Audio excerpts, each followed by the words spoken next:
Dan started off. Hey, man. Good morning, everybody. Today is Monday, December 4th, 2017. This is MMA Junkie Radio's pre-show, the show before the show. I am Goes. To my right, but soon to be left, Gorgeous George. He's now full-time back in the studio. To his left is MMA Junkie Radio's fight analyst, the lovely Dan Tom. Part of Voltron that we're about to assemble here. This feels good, guys. We just need one more leg of it. And then, of course, that voice that you just heard, if you watch the show via YouTube or Facebook Live, that voice comes from producer Danny, the greatest producer in the world.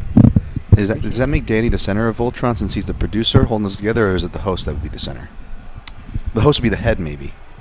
Well, it's the body, okay, and then the two arms and two legs on Voltron. Okay. I think the head's just attached to the body. So, yeah, I guess he would be the body. Okay. And then, it is weird, huh? Why? You're not supposed to think about it. Huh? You're thinking way too hard. Why are they showing a replay of yesterday's game? Actually, you know what? It might be Danny. I don't know. Danny, you're responsible for playing the game? Yeah, you know it. Coming up in a minute. I'm controlling the TVs over there. All right, that Voltron thing just completely sidetracked me. I'm trying to figure it out. The Voltron was clear the schedule. That was revisiting my childhood. That was my favorite toy growing up. In fact, I want to know everybody's favorite toy. That's a good one. What was your favorite toy growing up? Mine was Voltron. I got this really cool Voltron that detaches. I can tell you my weirdest toy growing up. No. When you get that look, you don't want to know. The Oozinator. No, it wasn't. It's actually a real toy. Oozinator. It was a vibrating Scott Hall. Really? Don't ask me why he vibrated. Don't ask me why he was about 9 inches tall, taller than most of the wrestling action figures. I don't know. I received him for Christmas. Not Razor Ramon, the actual Scott Hall. It was Scott Hall. Yeah, the NWO with the wolf pack and the vest. You know what my reaction to that is? Coming up, stand by.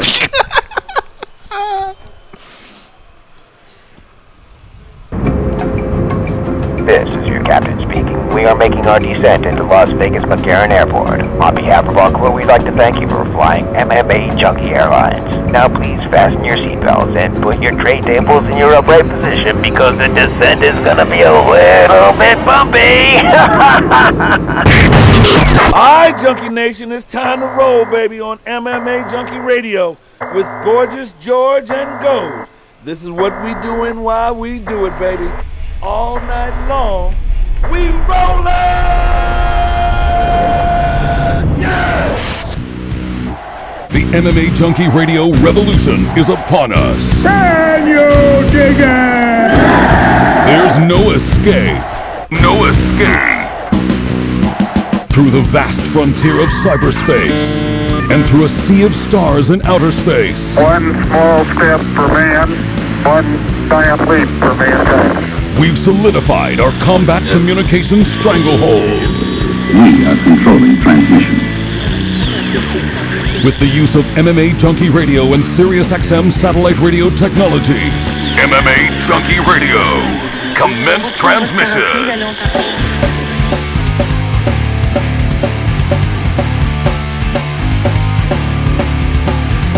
Live from MMA Junkie Radio HQ in the fight capital of the world, Las Vegas, Nevada. Here are your hosts, Gorgeous George and Goes. From the fight capital of the world inside the beautiful Mandalay Bay Race and Sportsbook, you are listening to the MMA Junkie Radio Show, the only show that matters. I'm your host, Gorgeous George. With me, as always, is the devious and dastardly Goes, our ace co-host. Back east, handling all the producing duties. Of course, it's Danny. And, of course, sitting to my left, our latest addition to the show, Dan Tom, the fight analyst. What's up, guys? What's up? I'm fired up today. We had good fights. We had a crazy week in Virginia. So much to talk about. I don't even know how we're going to fit it all in 2 hours. Where do you want to start? I want to start with the fights. Right at the top? Right at the top. All right. All right. What? So we'll dispense with how was your weekend, because you're right. Sometimes we'll suck up 5 minutes from the show, and we can't afford it this time. The fights were just too great. That card was amazing. It had everything you could ask for.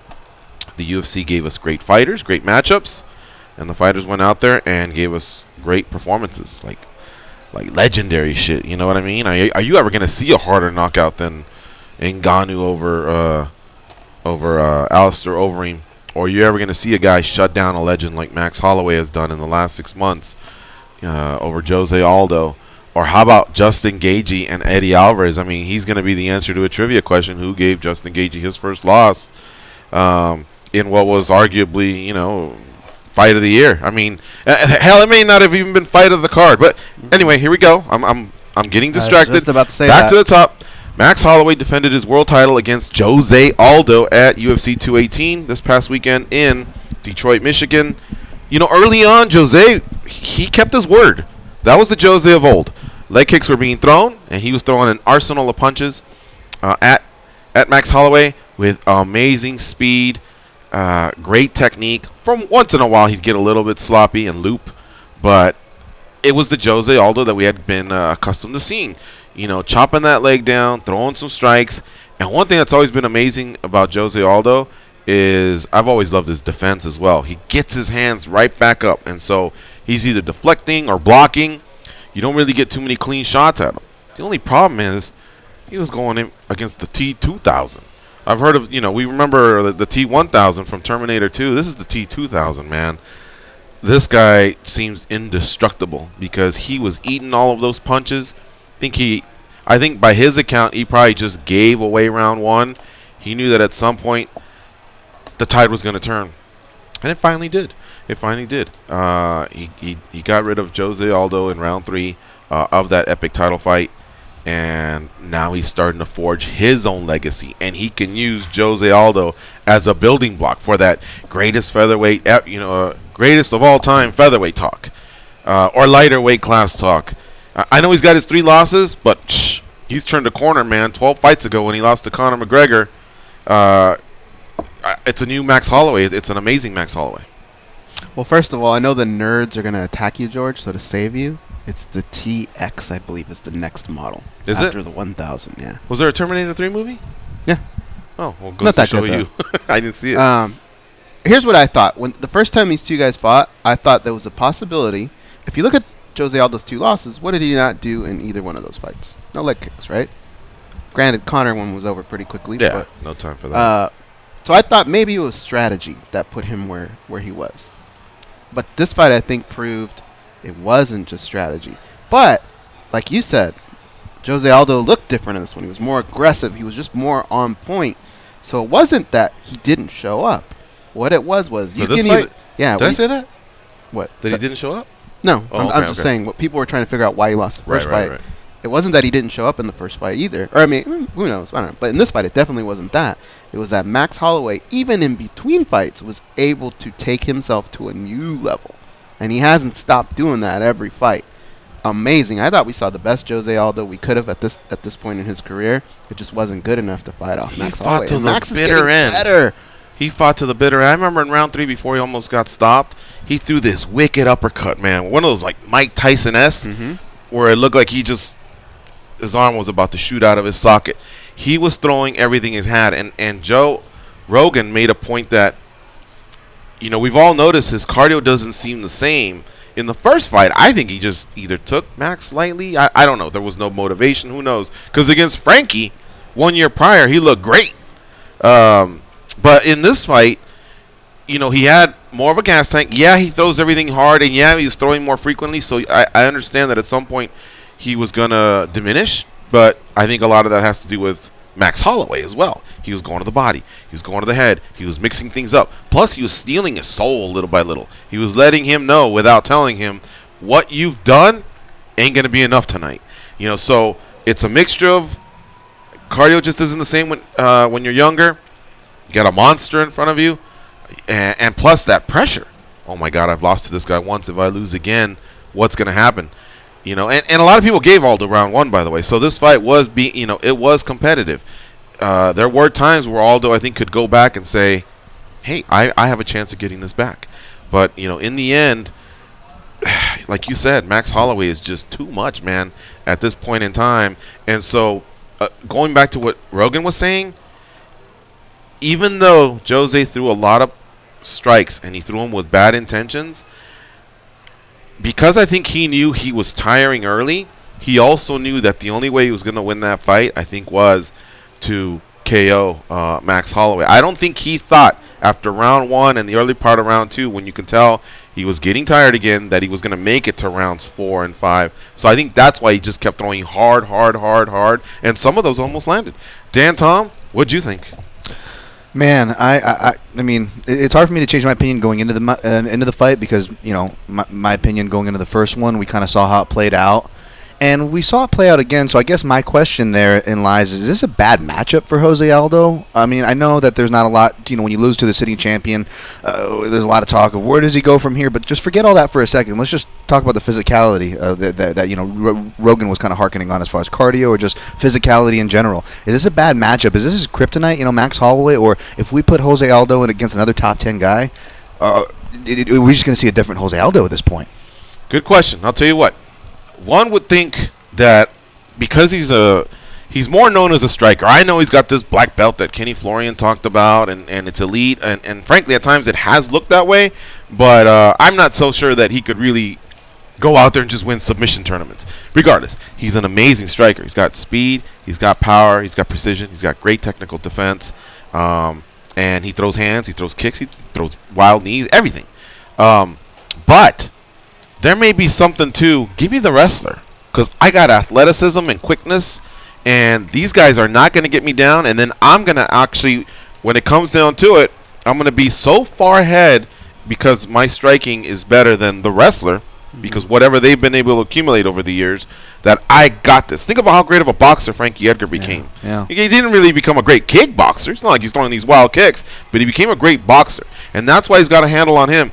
Frankie's got to mix up the wrestling and like he did against Cub Swanson. You know what I mean? The wrestling, the ground and pound, and the striking, and then he can take some of these guys out. But Aldo is such an incredible, phenomenal athlete that I think he actually welcomes the wrestler, knowing he can stop all that, and then all of a sudden he's got this huge advantage. In Max, he's got to go striker versus striker, and now he's facing a guy that's longer than him, that's slower. I mean, if we put them and did all that ESPN scientific shit, one guy's going to be faster, it's going to be Jose Aldo, but he's not far behind. But again, he's got that reach, he's got tenacity, and he's got power. You know what I mean? So you're right. It could be that stylistic matchup that it just took a certain striker to outstrike a great striker. Right. So I guess, you know, even though this was we should be giving Max credit he's due, but maybe not so much, you know, putting the dirt on Aldo's grave, which I don't want to bring up any grave references. He's still great, and he proved something to me when he came back and just and dominated Frankie Edgar, because I thought Conor McGregor, I thought that would have done it. You know? I'm hoping the same. And he came back and dominated, so he could. You could see him, but you know, Mendes comes off that 2-year suspension sometime in April or May. So they wouldn't do a part 3, but they were going to do Lamas part 2.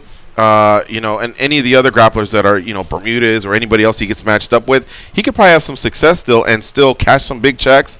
But he's got to basically cross his fingers and hope Holloway gets taken care of. And no one better than if Frankie can do the job. And now Holloway will have to respond and see how he does against some of the wrestlers.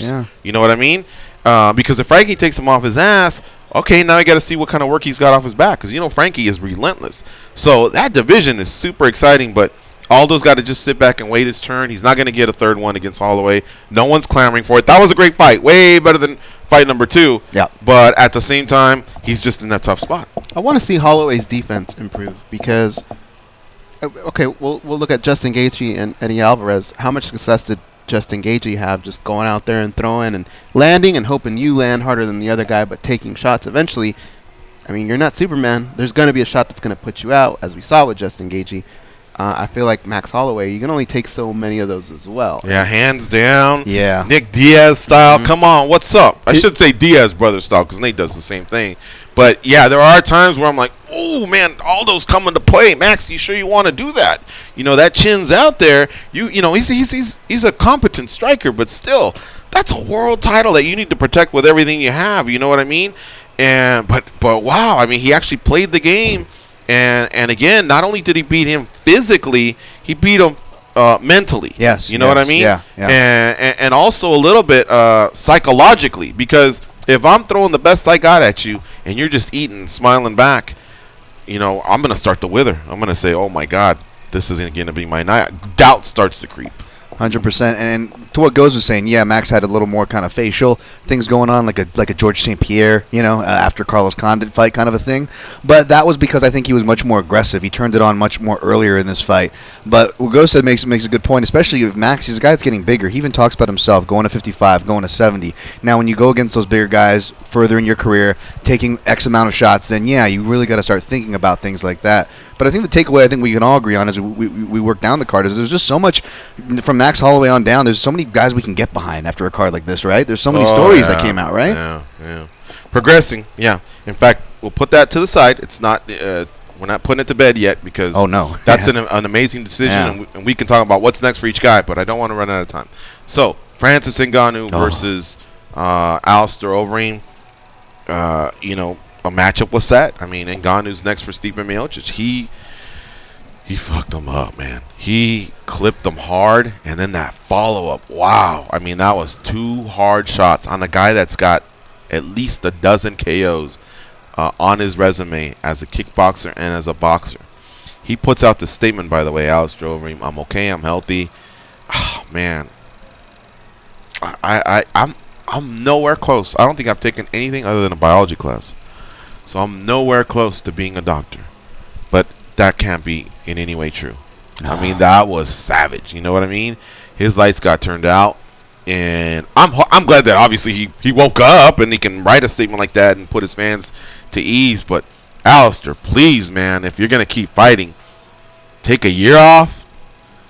At least a year, 9 months, a year. Like I'd really not like to see anything before September, and just get better at stuff, and hope you don't have to see Ngannou again. I mean, I don't know. He put down Stipe, so he can compete at a high level, and maybe hope Stipe gets out of the Ngannou matchup. But I would not like to see that guy fight anytime soon. That was really, really vicious. He's at 11 KOs now KOs? in MMA. Wow. But that's just MMA? That's just MMA. Oh, wow. If you add in kickboxing too and all that, probably another 3, maybe? 20 years of training miles. Vicious, and what happens in the gym, right? I mean, that's just not good. Problem is he's collecting very fat paychecks as well, so I can kind of see what his thinking is, but that is not. I mean, what do you do with all that money though? Like, part of you being a professional athlete and a responsible adult, you start to maybe look to your retirement and saving. I mean, what really is good? What good is all that if by 50 you're on a jet ski, but when you get back off the jet ski, you're drooling all over yourself. You can't drink. No one can talk to you about your heydays. I mean, man, come on, man. There's enough studies out there for these athletes to know better. Time off. First of all, time off. If he wants to continue fighting and he passes the tests, that are out there. Yeah. Again, a grown man made a decision. Someone wants to pay you. Yeah, those are some big checks. But that division right now doesn't feature Alistair Overeem. You know what I mean? Right now it features Ngannou and Stipe Miocic. And then there's probably a couple guys trailing or a couple guys coming off suspension, or maybe the return of a guy from injury like Cain Velasquez, where he needs to shake out, and then Overeem can just come back and say, hey, what's going on here again? I like what he did in the fight in regards to closing the distance, getting him up against the cage, and maybe grinding down those big muscles. Yeah, maybe seeing what he's going to be like in the later rounds. I thought that made sense. Once he got him up there, he didn't really do too much, so much that they had to separate him. So, I mean, I kind of like what he did there. But Francis Ngannou going forward is still kind of a mystery to me. And I was talking to Dan before the show about this because he looks like he's great, but don't we still have those question marks of, well, what if Cain puts him on his ass? What if Stipe puts him down? Now what happens? What do we have there? And that's why it's still difficult for me to go, oh, my God. I mean, I'd love to see the matchup, but I still don't know if he's that guy that needs like a couple more fights, a little bit more experience before we can give him that shot. It's his own doing. He's been wrecking people. But Stipe's best bet is to say, turn it around. Let's fight in February. Yeah, I would. Because if he fights in July, he may pick up a tool or two that makes him great. Like, I'll give you an example. I'm going to jump to this fight, and then we'll come back to Gaethje and Alvarez or finish Ngannou Overeem talk. But did you really – fuck, this sounds cruel. But not cruel, but here's what I'm getting at. When Felder was in some of those locks, those submission locks, as good as Oliveira is, and with knowing that Felder's background is striking and that he's evolving, I mean, I'm a big Felder fan, and I thought, oh my God, he could be toast. You know what I mean? But he went through a lot of sequence of defenses, and Oliveira just kept going through, different positions where it looked like he was tightening it and tightening it further or putting other stuff on him. And Felder addressed it. He addressed it in his camp. He got better at it. That's something that I'm not so sure that a 1 year ago Felder may have gotten out of. Who knows? Yeah. And so that's what I'm talking about. Ngannou may put on the gi, or who knows what he might do to acquire the skills so that he can get up from being, mounted by Stipe Miocic or ground and pounded by Stipe Miocic. Stipe Miocic's best bet is to steal a page out of Mayweather's book and say, "Give me Alvarez now." Yep. Before Alvarez gets better. Canelo. Canelo. You know what I mean? And but anyway, back to Ngannou and Stipe. Stipe, you should do it right away and just put that guy in his rearview mirror and either go toe to toe or bring back some of that wrestling. I don't know, but Ngannou just keeps getting better and better and better. Overeem was a little wild, he's doing a little bit of capoeira and moving around. I thought that might be his best bet, just to not be right in line of those straight punches. But in the end, he got clipped hard. Don't you wish there was another guy along with Ngannou? Do you guys remember when Kane and Junior Santos came up at the same time? It just made everything so exciting. I thought Curtis Blades might be able to keep up with him. But, that hasn't worked out. And then, of course, like I said, a few guys have either moved on, like Nelson and Mir. A few guys are suspended, like Rothwell and JDS and Barnett. So right now, there's just not that veteran guy that can test you, Yeah. And you're right, Goes, without young guys coming through. I mean, there's a few guys out there, but, that's just the matchup. I mean, I can't think of anything else. Yeah. What do you think of the fight? I agree that should be Stipe's move. In fact, I think that was Overeem's strategy, to be honest. That's the only reason I could see logically why he even took this fight in the first place, is what you were saying. Let's get this guy, kind of like Anderson Silva with Chris Weidman, but kind of backfires on you, right? The guy actually ended up being ready and up for the challenge, obviously. But by the same token, Goes' take is not crazy at all, man. I mean, really, let's look at it. The sample size is still low. We've only seen him in certain scenarios and certain struggles, and they haven't been big. The most diversity we've seen him go through was against that said Curtis Blades fight, or maybe even that Luis Henrique fight, which he finished the same way as Overeem, because Henrique actually got him down for sustained portions of time. That was his first fight, December 2015, Ngannou. So the sample size isn't low, so to question him is not crazy. I'm going to be, on that note, I'm going to be really interested in the betting lines. And as for Overeem, like George was initially talking about, I guess all I'll say there is a theme that I think is applying in so many different questions of our sport right now, is this money thing. I'm hearing it from fighters, I'm hearing it from fans as justification. Bisping, I'm going to take this fight because of this, or, well, maybe I'll stick around, I'm getting paydays, and fans, well, McGregor can do whatever he wants because he's taking the payday. And I get all these reasons, guys. I'm not hating on it by any means. I want the fighters to get paid. But how long does this blanket reach for the money? How long does that statement reach? You know what I'm saying? How much can we say, well, for the money? Like, I get it, and I'm sure you guys all get it too, but where's the limit to that? Because it feels like the fighters, the fans, those limits are getting pushed today. Give me an example.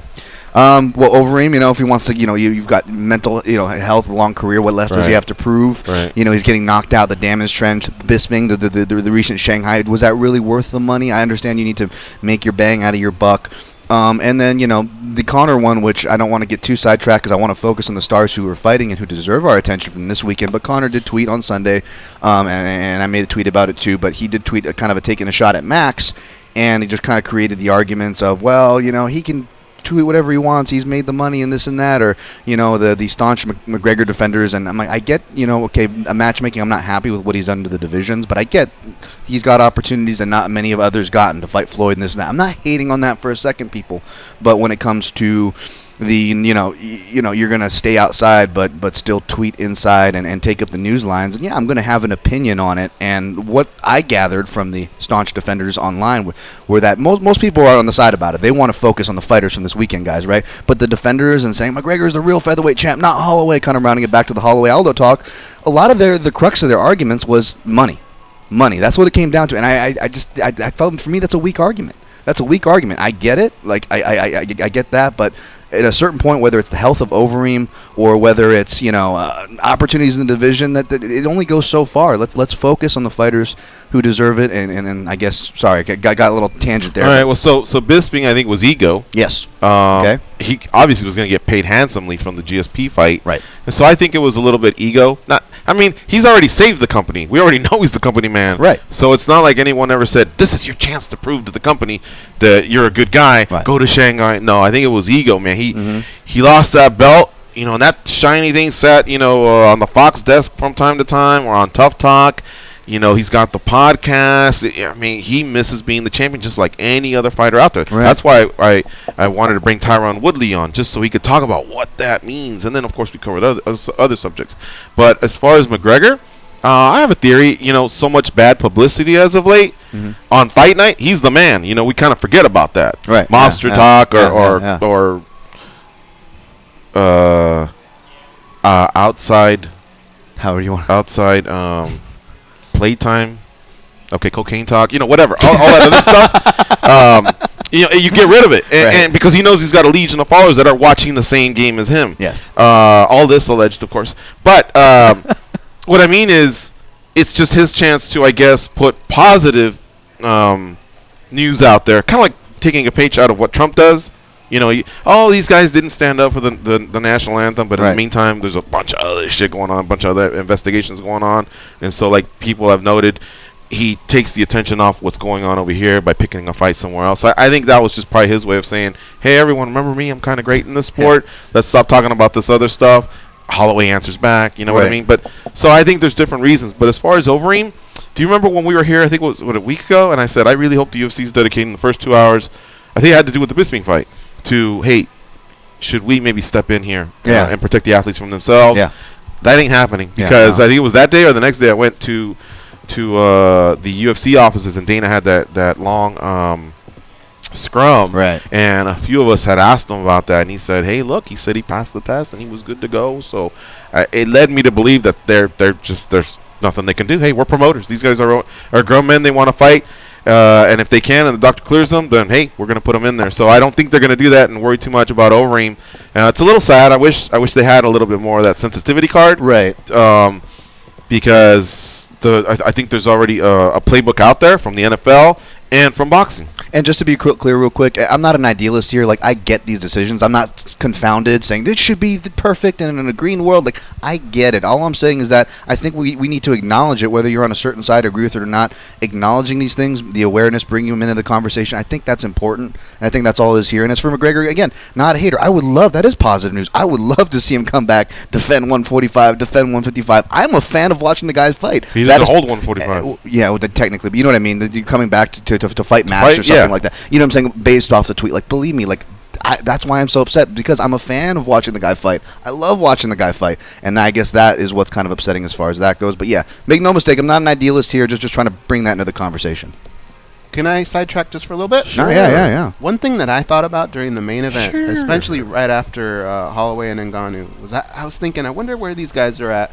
We know Max Holloway as far as contracts and all that, but I was just thinking, how much do these guys in the UFC owe Bellator the fact that they even exist?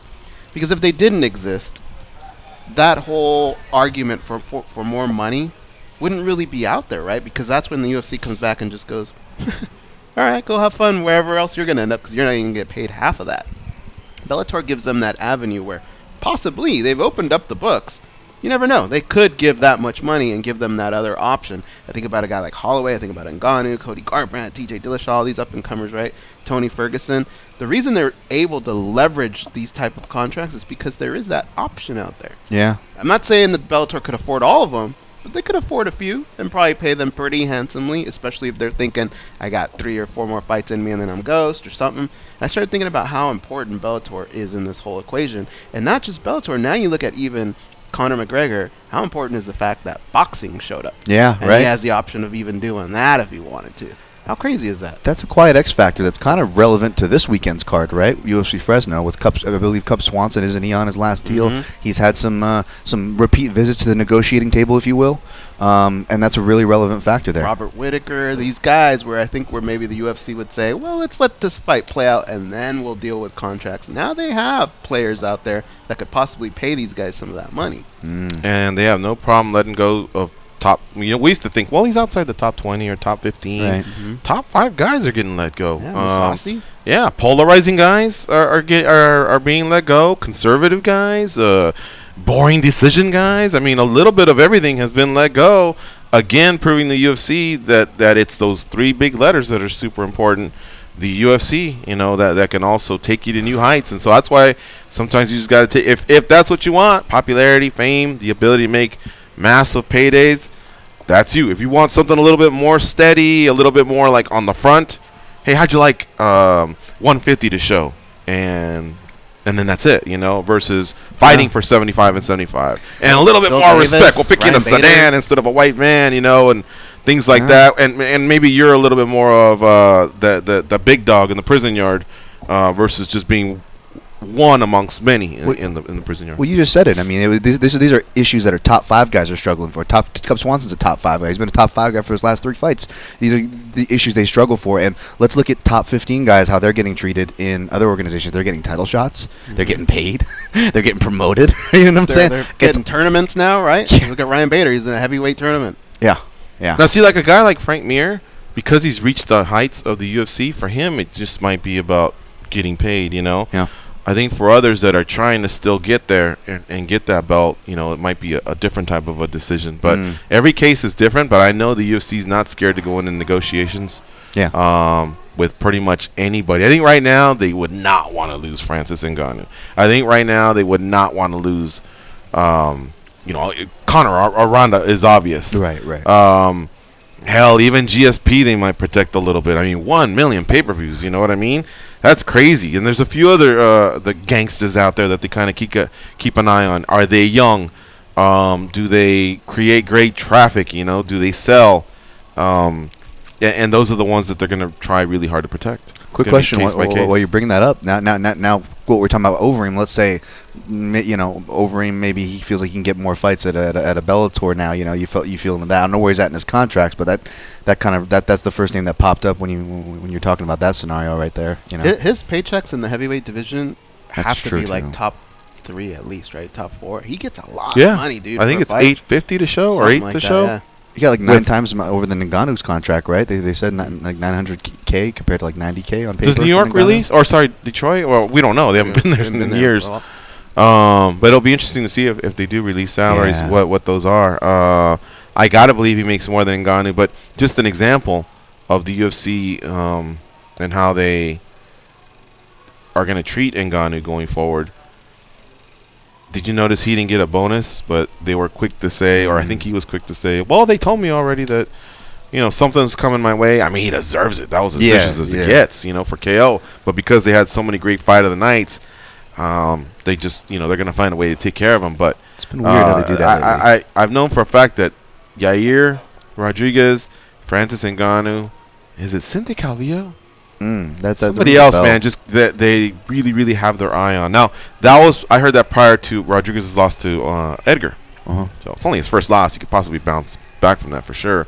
But each one of them just represents something different. With Calvillo, I think it's gender and nastiness. It was Ronda, I think. Was it Ronda? Yeah. Okay. Are you talking about the 3 that can pretty much? Well, there's a couple they want, favorites out there. Yeah. With Yair, it's the fact that he's from Mexico. That you can bring a lot of fans from there. Good-looking dude.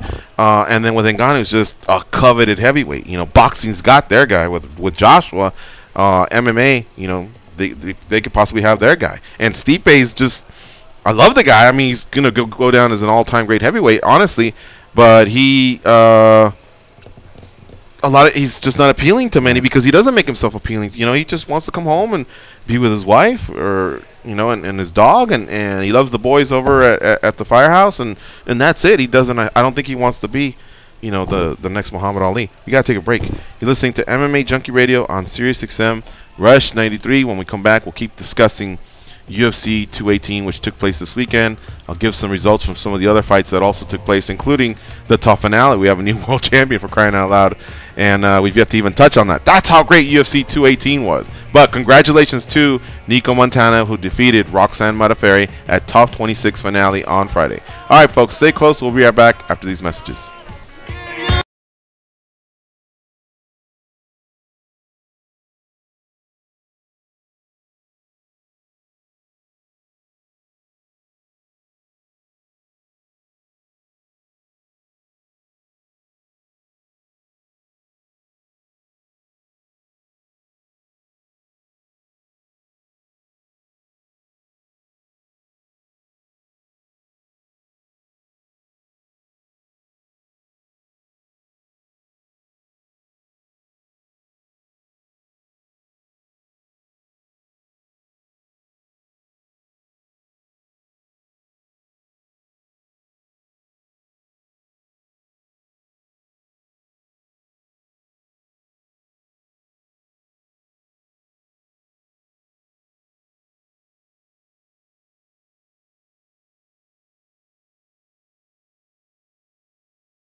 Hey, idiot!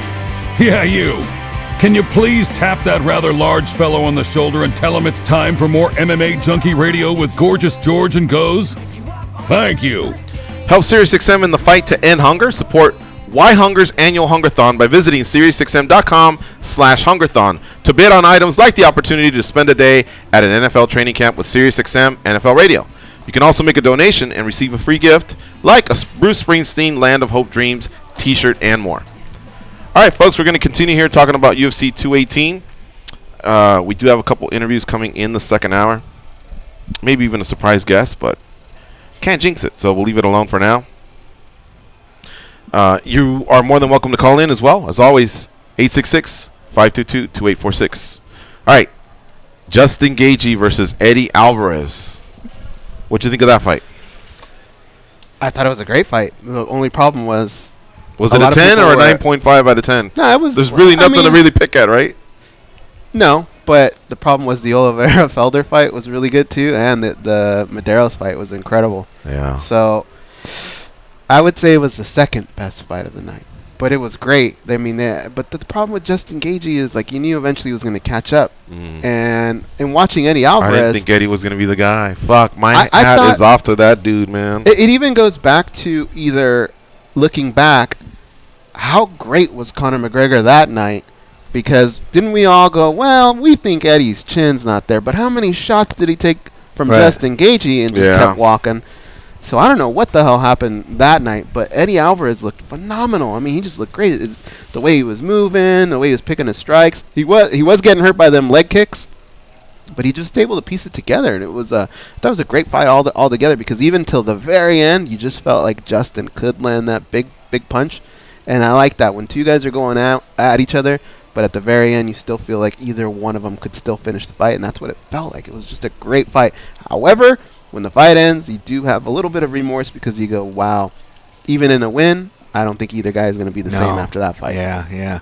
And I don't think either guy loses stock either, and that's the important part. I mean, God bless any of the gamblers who took a side and sweated through that madness. But I was on the wrong side of the pick with Gaethje. But I will say I will say that I was less confident after breaking it down, even though I did end up siding with Gaethje, because of just when I went back and watched Eddie Alvarez's things, even knowing what was going to happen in that Conor McGregor fight, I go back and I get to the Conor McGregor fight, and I go, you know what? Even knowing what happened, I still don't change my pick. I still would have gone with Alvarez going into that fight. It was still a sensible pick, but it was just a weird fight in his sample size, like Go said, even more so now because you see the shots that he took from Justin Gaethje. And what I like from it, this felt like almost like a video game where it's like you're being strategic, like you're trying to take out this guy's leg. Like, will you take his leg before he takes out your head? Before will his life meter go down before your life meter go down? And that's what it felt like we were watching. Like, okay, both these life meters are going way down, but who's gonna run on empty first? Whose body parts are gonna fail first? And it was just so compelling. Justin's always said, hey, I'll keep throwing. I'm going to put my forehead down. A lot of times that's his defense. It's just forehead down. Sometimes the hands get up. Sometimes they don't. But in this case, putting that head down cost him because it was the knee, that took him out by Eddie Alvarez. Yeah. And prior to that, Eddie Alvarez had what we call a hematoma, but not in a spot that we're familiar with seeing. It's usually around the eye region, usually higher, the forehead, eye region, sometimes on the side, sometimes, in the head, above the forehead hairline. So anywhere kind of from the eye on up. But in this case, it was right by underneath the cheekbone, adjacent to his mouth, and it just blew up. And the doctor came out and was taking a look. Great work by the cut man to use the end swell to protect it and keep it on there the whole time. I believe that the end swell was a good idea there to begin with, but you could just tell he was not moving it. You know what I mean? Sometimes they'll apply and move, but in this case he was not moving it. He had it in a spot where, because the doctor wasn't, he wasn't on the right side of it. He wasn't on the side of the hematoma to examine it. He was able to do it. Mark Henry did a great job. He kept telling the doctor, he's fine, pushing him off. And what happens is, if you have an experienced doctor who puts his foot down and says, I don't give a fuck what you're saying, move so I can take a look, who knows what he assesses, because there's a lot of facial bones, that we have. And depending on how serious the injury could get, he could have just waved it off. My opinion, and I don't know who the doctor is it may have just been a doctor who was inexperienced. And I'm telling you, man, when this is high-level sports, professional sports. When you step in there, if you haven't been in there before, whether you're a referee or a judge around the octagon or just any other kind of official, that's probably not a comfortable feeling, your first time out. So I don't know how comfortable that doctor was in looking. I don't believe it was a UFC doctor. It wasn't a face that I recognized. But I have to imagine that when this guy's cussing you out and waving you off and you can't get a look, you're probably just saying, keep going, Mm-hmm. Yeah, the jurisdiction, you're right. They do have jurisdiction in there, but that always upsets me, The UFC did? No, the doctors. Oh, the but doctor, it always upsets me because that 45 seconds is so crucial for a cut man, for the coaches, for the fighter to recover. That there's so much at play there that and you'll see refs like I've heard it. I think maybe McCarthy speak on this. Well, they'll try to direct traffic as much as they can. You'll see him kind of persuade doctors a bit to let them the corners get their 45 seconds of work, and then when they clear, then he brings the doctor in, right, and before they start the round, and it kind of gives everybody an extra chance to recover, to get a clear head, gives the corner a chance to address the cut, and then if the doctor wants to go ahead and make the call, then of course the referee's going to support him, right? But yeah, I hate it when they interrupt that corner like that. When I saw the big lump, I always thought, usually we see it a little higher, and it's normally attributed to a broken orbital bone. But in this case, it was a little lower, and I thought about, remember Kim Couture when her mouth was separated? The jaw. The lip, yeah. The jaw, you're right, yeah. I thought maybe that's what had happened up here, was there was a that's what it could be. here. So that's what I think it could have been, which is definitely something that's just more pain. You can keep going. I wasn't shocked that the doctor let it go, but I'm not even so sure that, man, if you're a doctor and you're checking in on a fighter, you have to be smarter or sly enough to know the tricks of an end swell as covering. Like, come on, man. Yeah. Well, so with this knee injury, when I go see Dr. Sanders, if I ask him something like, hey, I've been having these heart palpitations, he'd probably tell you need to see a cardiologist. These are all physicians who take medical classes up to a certain point, but then they go off into their specialties. So who knows who's coming out? The guy that's coming out could be general medicine, and yeah, there's certain things he could assess. But if you're dealing with a sliced toe, can he continue? Or is the infection enough to get him out of here? Or a ripped tendon or ligament here in the knee, or any sort of a eye injury? I mean, that's a lot of science to be covering, so it could just be at some point they're like, I think he's good to go. Can he walk? Yeah, he's good. Get him out of here. First and foremost, I think they should be allotted their break without interruption, without the doctor getting in there. Right. I think if the doctor feels like he does need to see something, let that minute expire and then say, all right, stand up. And now I'm going to do because I don't think that's fair to the fighter either, that the doctor's in there and he's arguing with people that could be giving you instruction. I think let them go through that part. Then stand them up, put your hands down, and let me see your face. I think that's how it should always be. And I bet you Stitch could argue the point that there's probably some crucial time that they need to stop a cut that they could be missing out on, that they could actually give the fighter legitimately one more round, even to a doctor's approval. But the interruption could cause it. And I guess to close my opinion on the doctor thing is, I'm all for fighter safety. It's not that we're not with this conversation, but for what it comes down to me is, A, we don't have concussion tests, so they can't test for that. And B, we've seen them let Uriah Hall fight with a bone out of his toe and Travis Brown fight with a bone out of his finger, and a doctor said that was okay. So yeah, I really don't take them too seriously, their presence in there. Comes to those two things. I mean, it's hard to argue, right? Yeah, you're right. Look, Eddie Alvarez, everybody wants they want to run it. They want him to run it back with Poirier, and I'm not against it, honestly. Yeah, I'm sure Eddie Alvarez would like a shot at his title. But he was dominated in his title shot, and that division is just too deep. And we got a champion who's not defending, along with an interim champion, who's kind of in a tough spot because that's a big payday that awaits him. But then there's another matchup, with Khabib and Barbosa that he could possibly get tangled up in. I don't know. So I just know that Alvarez is a little bit further behind. Yeah. And it looks like it just makes sense to get the Poirier fight done. But again, both of them were just in some recent wars, so I'm good with waiting until about April or May. I don't need to see this right away, honestly. Yeah. When somebody goes in there and destroys, hey, you know what? Get him back in there. I don't think Ngannou should be fighting every 10 months. His last fight was 10 months ago. He came out of this one pretty healthy, unless he broke his hand on, Overeem's head somewhere. But not him. I'd like to see a quick turnaround, especially because Stipe hasn't fought in a while, right? Yeah. When was the last Stipe fight? May 3rd or something. UFC 211. UFC 211. That's right. Dallas, Texas. So that one I'd like to see a little bit sooner. So every case is different. Cejudo and Pettis. meh. Great performance for Cejudo. I think Pettis. It's tough to dominate a great fighter like Pettis, so you got to give him that. I think Pettis is a good fighter. All right, but I think there's a separation between good and great, and I think that's what Pettis was a really good fighter who can have his moments against great fighters. But Cejudo is starting to become the real package. You know, he's got the wrestling, and his striking's getting pretty decent. Yeah. And he did his job, and that's what I kind of like. That's how I judge cards. At the end of the day, I like stories to be told. And you look at certain guys like that who now take that next step and they put themselves right where they need to be. There were a lot of fighters on this card that did that. Look at Paul Felder, right? Now we're looking at him getting into that mix a little bit, right? Felice Herrig, what is that, 4 straight for her? 4 straight. She's got to kind of get there. Even if you go all the way to the prelims, Amanda Cooper now is starting to look like somebody that we need to watch out for. David Timur, Henry Cejudo's right back in the mix again. Francis Ngannou now taking that step. There was a lot of those type of fights. I think that's what makes a good fight, a good card. Yeah. Every time we have a big moment, TJ DJ's addressed, and it looks like it's gonna happen. So I don't know what happens with Cejudo. Maybe he just waits and see who comes out of this. If it's TJ, it's a fresh matchup. But TJ will receive pressure to go back and defend Bantam. So then what does Cejudo really do at this point? Maybe the best thing is to just keep getting better. You know what I mean? That's true. I mean, it's not like the previous scenario that we just mentioned. It's not like Cejudo took damage, but I mean, he just fought a couple months ago too. So let's hope he's racked up some paychecks at least. He's been pretty active and can take that time, because if they do a quick turnaround for TJ DJ, maybe he's not waiting so long. And as far as the Alvarez and Poirier move, I couldn't agree with you more. And these fighters, like we talk about, they don't like to take the time off. But same with the Cejudo thing right now is you wait, and there always is those opportunities to step in. The UFC seems like more so now they need excuses to put on big fights. So if you're staying ready or improving, like Gigi's saying, hey, heck, maybe you're also keeping your chances alive to slide in on a big matchup.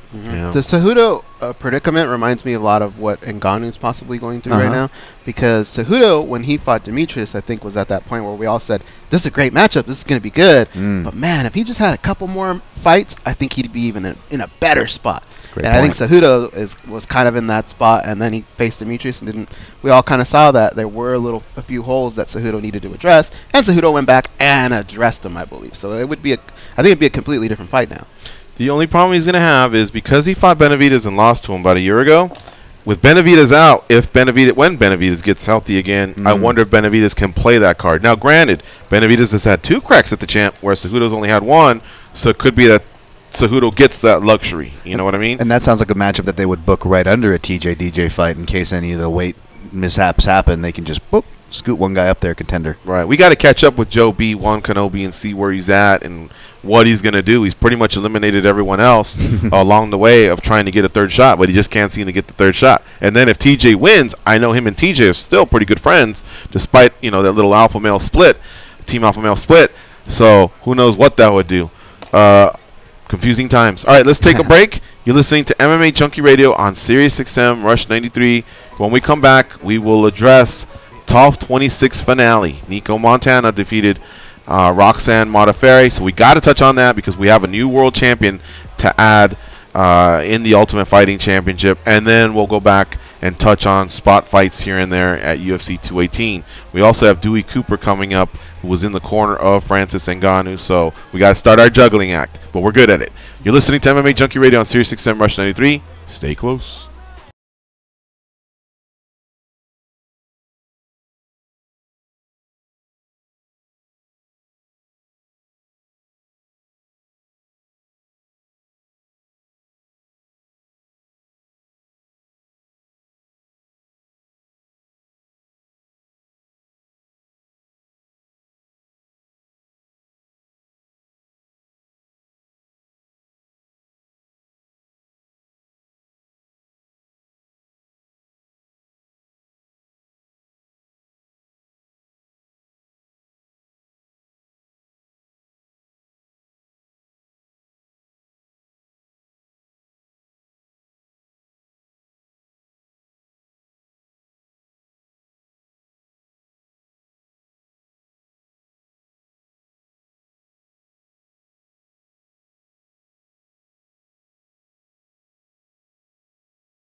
Tell your boss to reschedule that meeting. Call your wife and tell her lunch is off. It's time for more MMA Junkie Radio with Gorgeous George and Goes. Did your fantasy football team put up a big win or suffer a crushing defeat? Whether you're in the fantasy football playoffs or were eliminated from contention, call in and shout it out now on the only radio show dedicated to fantasy football 24 hours a day. SiriusXM Fantasy Sports Radio, Sirius 210, XM87, and on Twitter at SiriusXM Fantasy. You didn't play this year, right? Fantasy football, no. Yeah, so the good thing is neither one of us got eliminated. I haven't played, I think I'm on year 3 or 4. So, Of not playing? of not playing any fantasy football. Man, I thought it was only 2. Well, you had 2 years of the Junkie League, right? Yeah. And this would have been year 3, but you guys didn't play. So, at least 3. Wow. All right, here. So, Nico Montano versus Roxanne Modafferi. Mm-hmm. Great fight. I liked it. They were both paid pretty decently over the. I Were was they? just looking at the purses. Yeah. 100, What was it? 100K each of them. Whereas most people were just like 10 to show, 10 to win, like O'Malley. Did one of them most get a win bonus? Or both got 100? That's a good question. I Oh, just saw maybe 100K Roxanne next got a to- little bump because she filled in or something? Who knows? Maybe. So it was supposed to be Sajara Eubanks. She missed weight. Roxanne Modafferi stepped up, and I think it had to do with the fact that she lost to Sajara. It made sense. Right. And she put up a great fight, man. It really went down, to the wire. Nico Montano was awarded the belt. She's the new UFC flyweight champion. And you know me, I'm not the biggest women's MMA fan just because I only enjoy probably like top 10, top 15 fighters. And then after that, I think there's this big drop-off. But I used to say top 5. Now I'm at top 10 or a dozen, 15. There's more and more and more of them. And that's why it's starting to get a little bit more fun. But I had no problems with that fight, man. It was like 1 a.m. back east. I loved it. Yeah, as late where you guys were at, huh? Totally late, yeah. And we thought we weren't possibly going to be able to watch it. And A lot of heart. We were able to watch it, but yeah, it was Both back girls and had forth. a lot of and heart, a lot of skills. All it took were just a couple things here and there, and it could have gone the other way. But I guess I was It's a fight homering a game little for bit you. for Roxanne. Me just 'cause too, She's me Vegas, too, yeah. but She had a moment at the end, I don't know wasn't either. yeah, 'cause she's a Gal little bit very of a well. pioneer too, right? Yeah, She's been doing it yeah. for so long. Like, kind of deserved it. And she Yeah. turned her career around. That's She what I love. did, man. Never She gave did. up. All right, folks. Take a break. Yeah, it's the top of the hour. We'll be right back. We'll be right back with Dewey Cooper, who was in Francis Ngannou's corner.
right, here we go. It's the MMA Junkie Radio Show. We've begun the second hour here on Monday, December 4th, coming off a great weekend, UFC 218 out in Detroit, Michigan. All right, while we connect with our guest, we'll talk to Showtime, who just hung up. So, therefore, we won't talk to Showtime.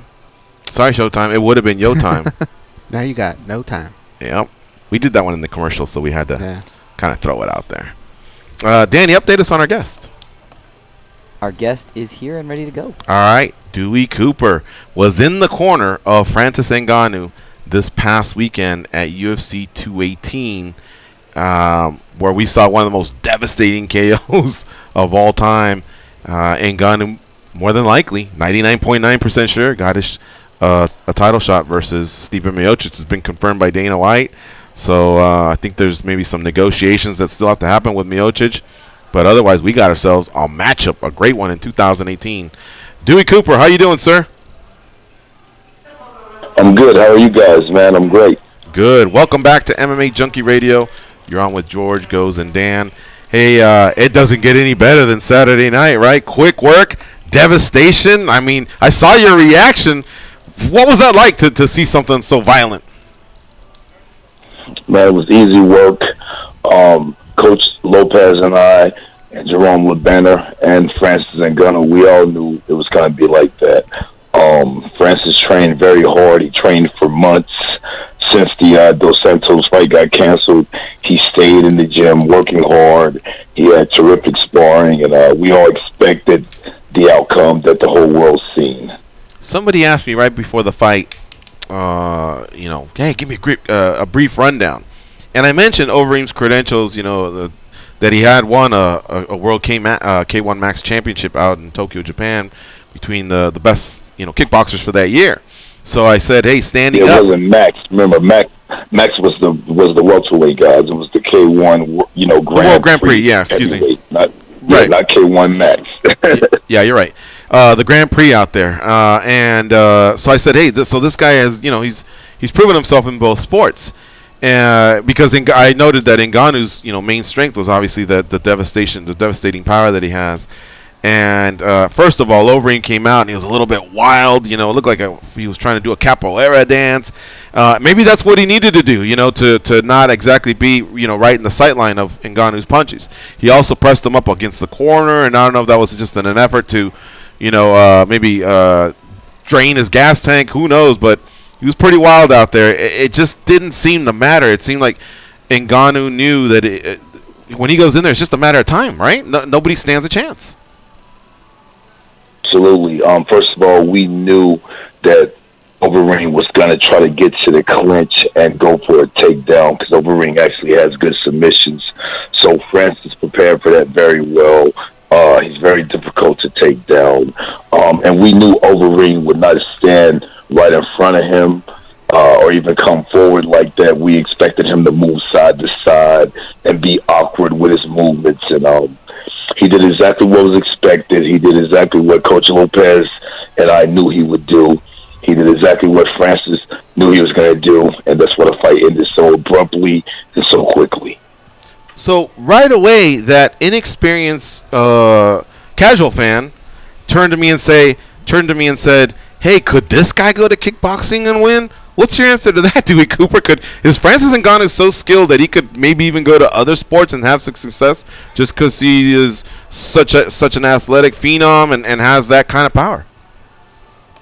Well, absolutely. I had him sparring the last few weeks against Xavier Zigny, the glory kickboxer right now, and he was doing very well. Him and Xavier had some really great sparring sessions.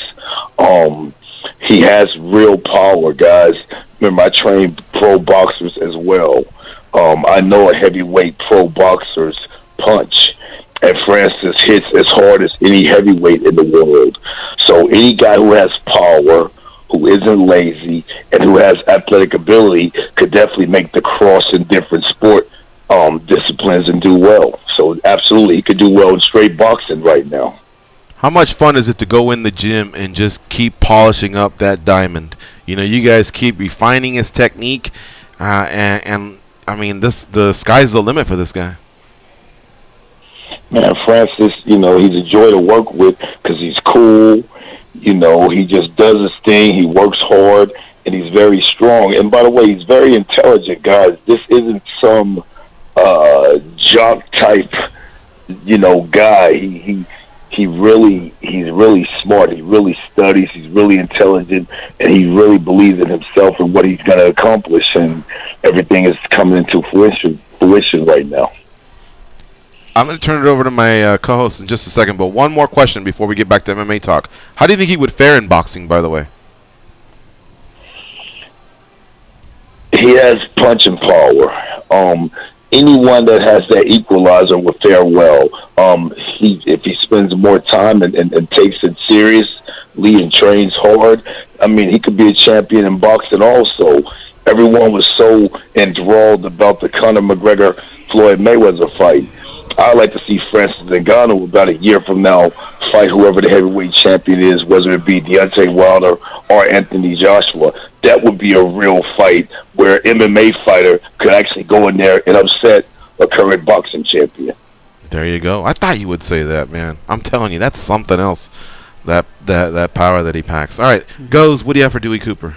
Dewey, when I first saw you get involved in mixed martial arts, because you've done boxing, you've done kickboxing, when I saw you finally do a little bit of MMA and then start doing the coaching, I got really excited. And I started thinking about, from the moment that you started doing this to now, the one thing that I've noticed about your fighters is they don't get hit too much. Their defense is really, really good in their footwork. Can you talk about that evolution in MMA, in the stand-up, but especially in the defense? Yeah, because, I was a long-time kickboxer and a professional boxer who trained under the Mayweather system. The Mayweather system is a defensive counter-punching system. It matched perfectly with my natural attributes. So anyway, I learned the art of defense. And the secret about defense is simple: body positioning, footwork, and head movement. So I really transfer that to all of my fighters, whether they're kickboxers, boxers, or MMA guys. So we do a lot of drills for missing punches and catching punches and countering off of techniques. We normally do that as a warm-up, and then everything else goes with that. It goes by the fighter's personality and the fighter's natural attributes. I always take that in consideration when I train someone. So a monster like Francis Ngannou is easy work because he has crushing power. Guys, he hits very hard. He knees very hard. He kicks very hard. So after we do our basic techniques, we just work on his power and work on perfecting the extension and the hips of his techniques. And you guys are seeing an incredible heavyweight who's going to make history in the UFC. Believe that. Dewey, there's only one of you, and I have to imagine at this point you're sought after by a lot of mixed martial artists, a lot of kickboxers, boxers. What is the process of getting a new prospect and figuring out whether or not you're going to have the time to devote to this fighter? I'm 24 hours a day martial artist, so I turn few people away. I try to help everyone because the creed of martial arts is to pass on your knowledge. I'm a multiple black belt in Chinese Kempo. I've been doing Muay Thai kickboxing for 30 years. I boxed for 20 years. I'm all about giving back, so I try to help everyone I can. I only ask for two things: for a person to show, be a respectful type of person, and for them not to be lazy. If you're lazy, excuse my French, I don't want to fuck with you, because we have to train hard and we have to be consistent with our training. So I try to help everyone I can as long as they're serious about martial arts. Dewey, I was already a fan of you, but hearing that you also have a background in Chinese Kempo to go along with the other accolades, consider me more of a fan. But my question is, now, I'm somebody that I've had to tape study on Ngannou quite a few times, and I'm glad that you brought up the intelligence factor, because that is my biggest takeaway. I mean, especially even going back and watching Francis's pre-UFC fights when he was barely training for even a year. He's showing, at least on the ground, even when he was in bad spots, he's showing positional awareness. He's showing skills well above somebody of his experience level, and I'm glad you brought that up. So let me ask you, Dewey, from more of the striking realm, are you blown away with, is Francis able to, spot things like, trap setting and positional awareness in the ring? I mean, can you speak on that a bit and his progressions, and is he blowing you away in that instance of it? Absolutely, man. I don't even want to talk about the sparring he's done. I had him spar a lot of people here in Vegas, and let me tell you, it started getting scary to find sparring partners for him because he's not even trying to hurt guys, and he's really hurting people, like really hurting people bad. So he just has those intangibles, man. One thing about fighting, you have to have true belief in your abilities. And once you believe in yourself, you can do a lot of things. You're not flinching when guys are throwing punches at you. You're not turning your head. You're not looking at what the guy's giving you. When you have confidence and true belief in yourself. And that's the one intangible that Francis has. He believed he was going to be a champion after his first fight. And now he's one fight. Now he's about to have that championship fight. He truly believes. He says it every time. You know, I'm a champion. I'm gonna have that UFC belt. And his belief in himself, plus not being lazy, plus having great God-given attributes, plus being on a mission, coming from Africa to France to the U.S., plus being involved in the UFC. All those things, man, is gonna make his dreams come true for sure.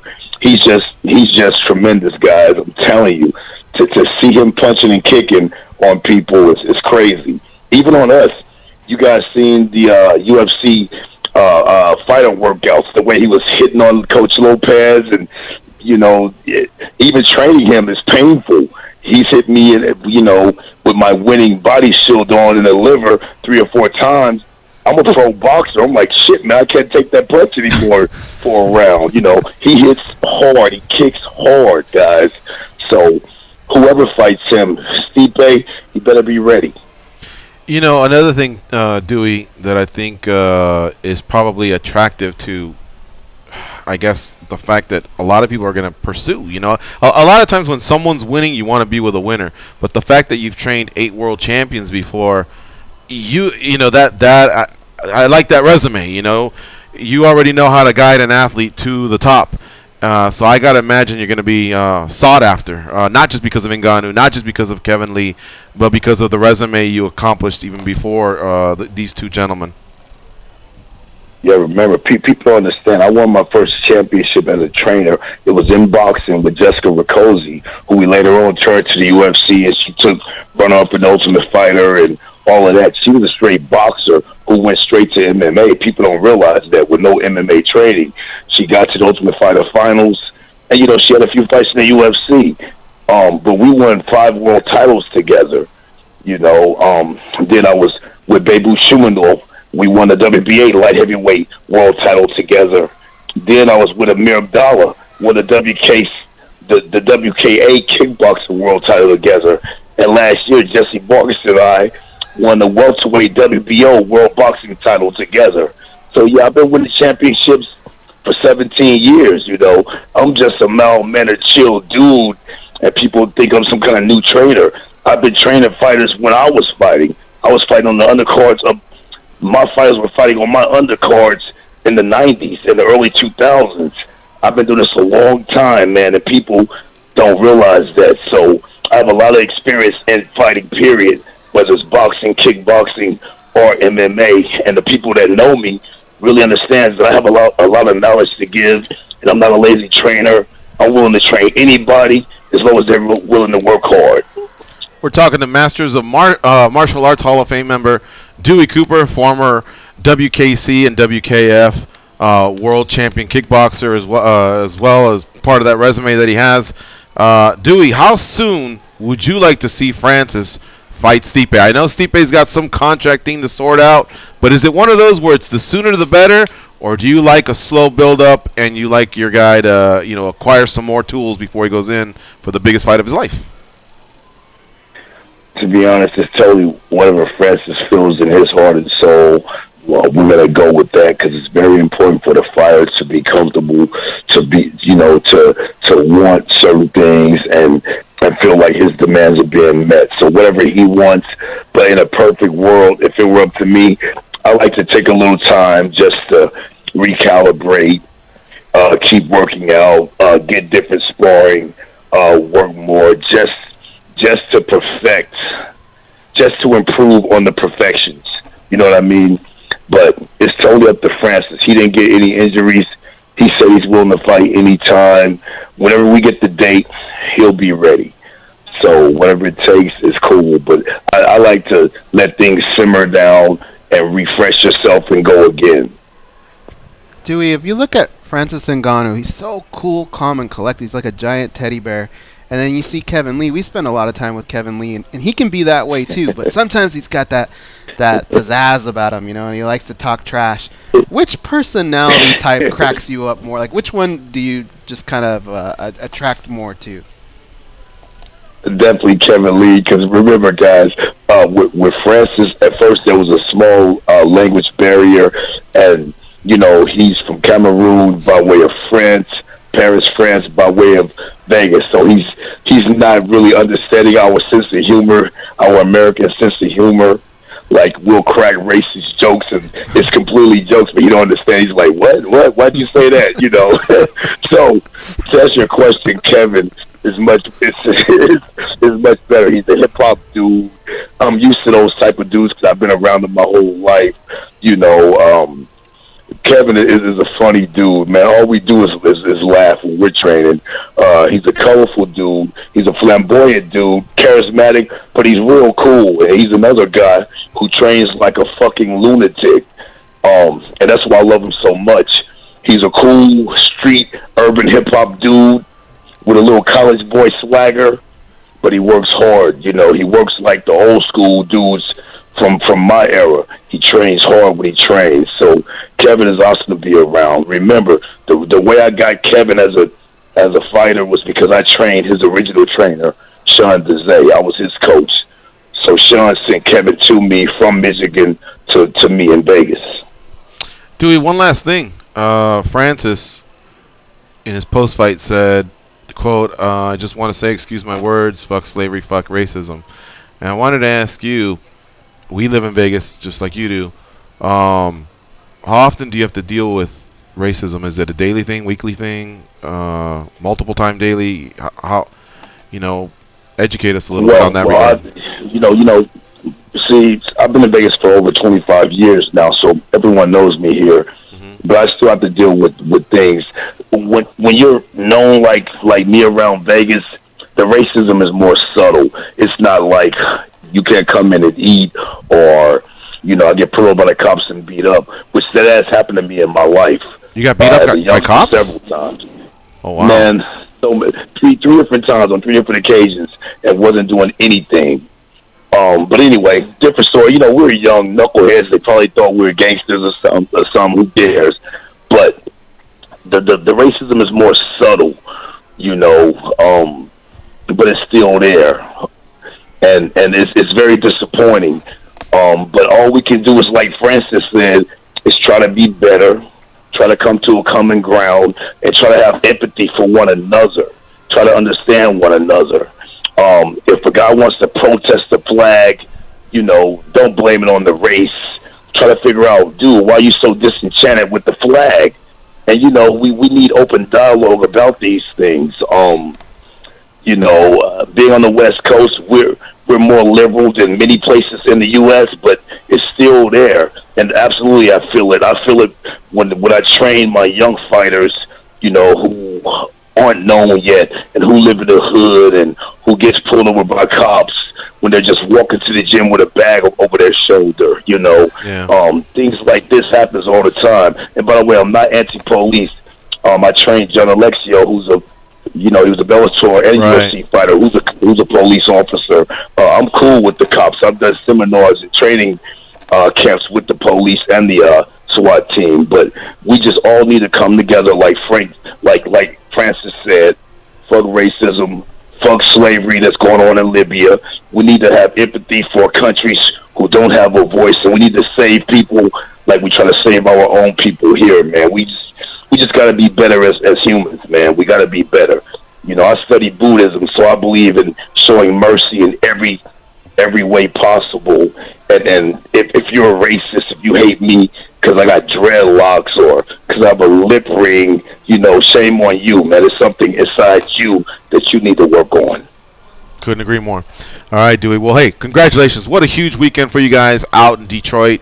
Ngannou, starched a great heavyweight in Alistair Overeem, and now he probably gets a title shot against Stipe Miocic in 2018. Can't wait for that. Thank you very much for the time as always, and we'll talk to you soon, brother. Thank you, guys. Hey, guys, we respect Overeem. He's a legend. We respect what he's done. It's just the Francis Ngannou era right now, guys. Thanks for having me. Appreciate it very much. Black Cobra Striking Systems, buddy. There you go. All right, thanks, Dewey. Take care. Right. All right, that's Dewey Cooper. You said it, man. He brings a lot of experience from boxing and kickboxing that I think is allowing him to mold these guys to not just, Ngannou could go out there and just firefight everybody. He'd probably have a good chance. Yeah. 4-ounce gloves, though, somebody can clip you.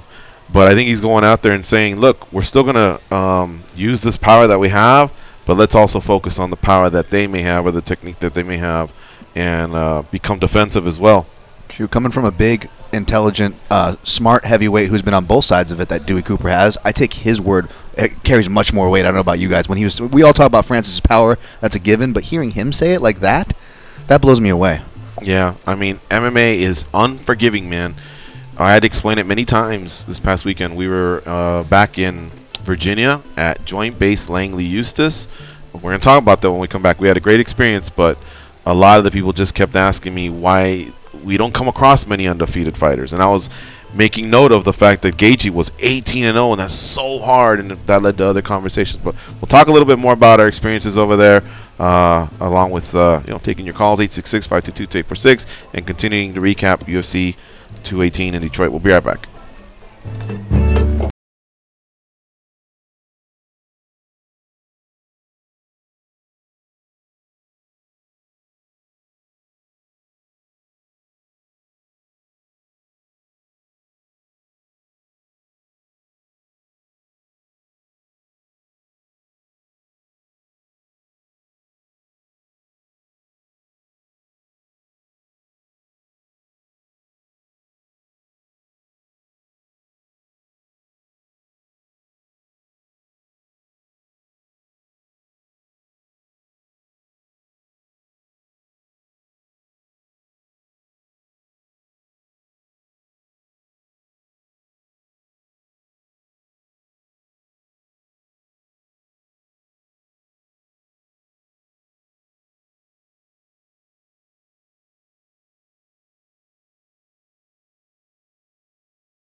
Yeah, K1 Max is Petrosian and all those guys, right?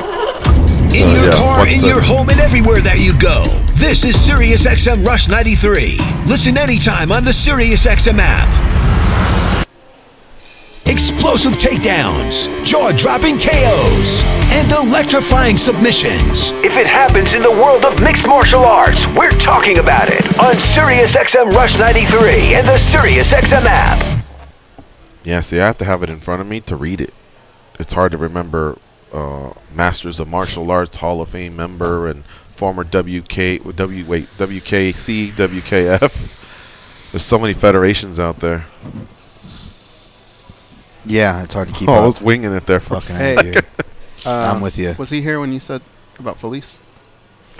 Oh, it looks like it'll be Felice and not Felder. And as far as Max, it looks like it'll be tomorrow. And yeah. But even Felice, I'm still trying to lock in now.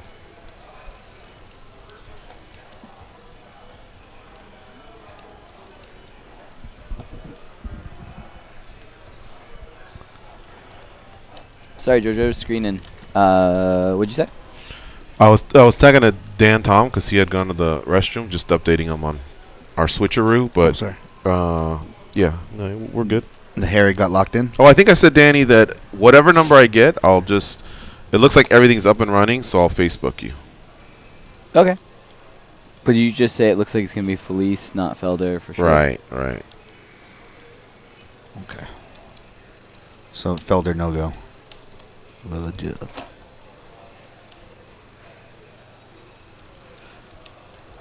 Come back in a minute.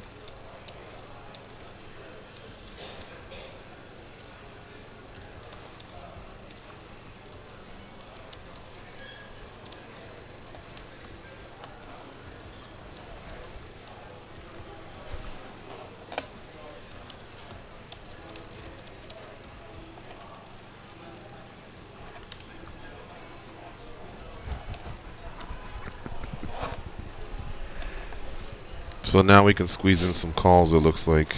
Cool. Yeah, we have You guys have any more to say about Nico and Roxanne, or you want to move on from it? back in 30.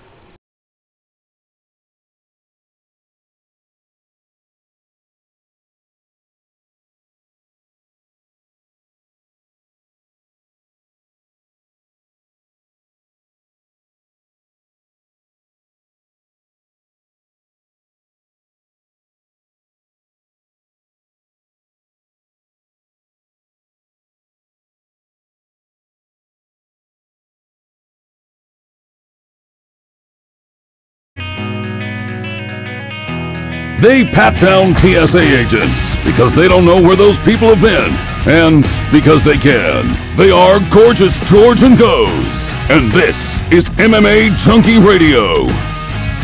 SiriusXM is giving you the chance to win a trip for two to Los Angeles for a private holiday concert with the Brian Setzer Orchestra at the Troubadour. Our winner will meet Brian Setzer and take home one of his signature guitars. For official rules and to enter, go to SiriusXM.com/Setzer Christmas Rocks. Before December 8th. Only open to those with SiriusXM before December 8th. No purchase is necessary. All right, continuing on here. We'll start taking calls in about a couple minutes. But I want to let our people know at Joint Base Langley Eustis, thank you so much again for the invite to go out this past week and to spend some time with you all on both bases. Fort Eustis, the Army base, and Langley Air Base, the Air Force Base. We had a great time. We went Thursday at Fort Eustis, Friday at Langley Air Base, and then back to Fort Eustis on Saturday to host the UFC 218 viewing party. Carl Cook, Alton Dunham, you guys are great. Support staff, Joe, Nina, there's too many to name. Lieutenant Colonel King for, authorizing this. Also, Command Sergeant Major Vasquez, opening your doors to your home. Colonel Clayton, Colonel McCarty. I mean, there's so many of you to name. Even Tony. I'll give a shout out to Tony, my buddy, the dog.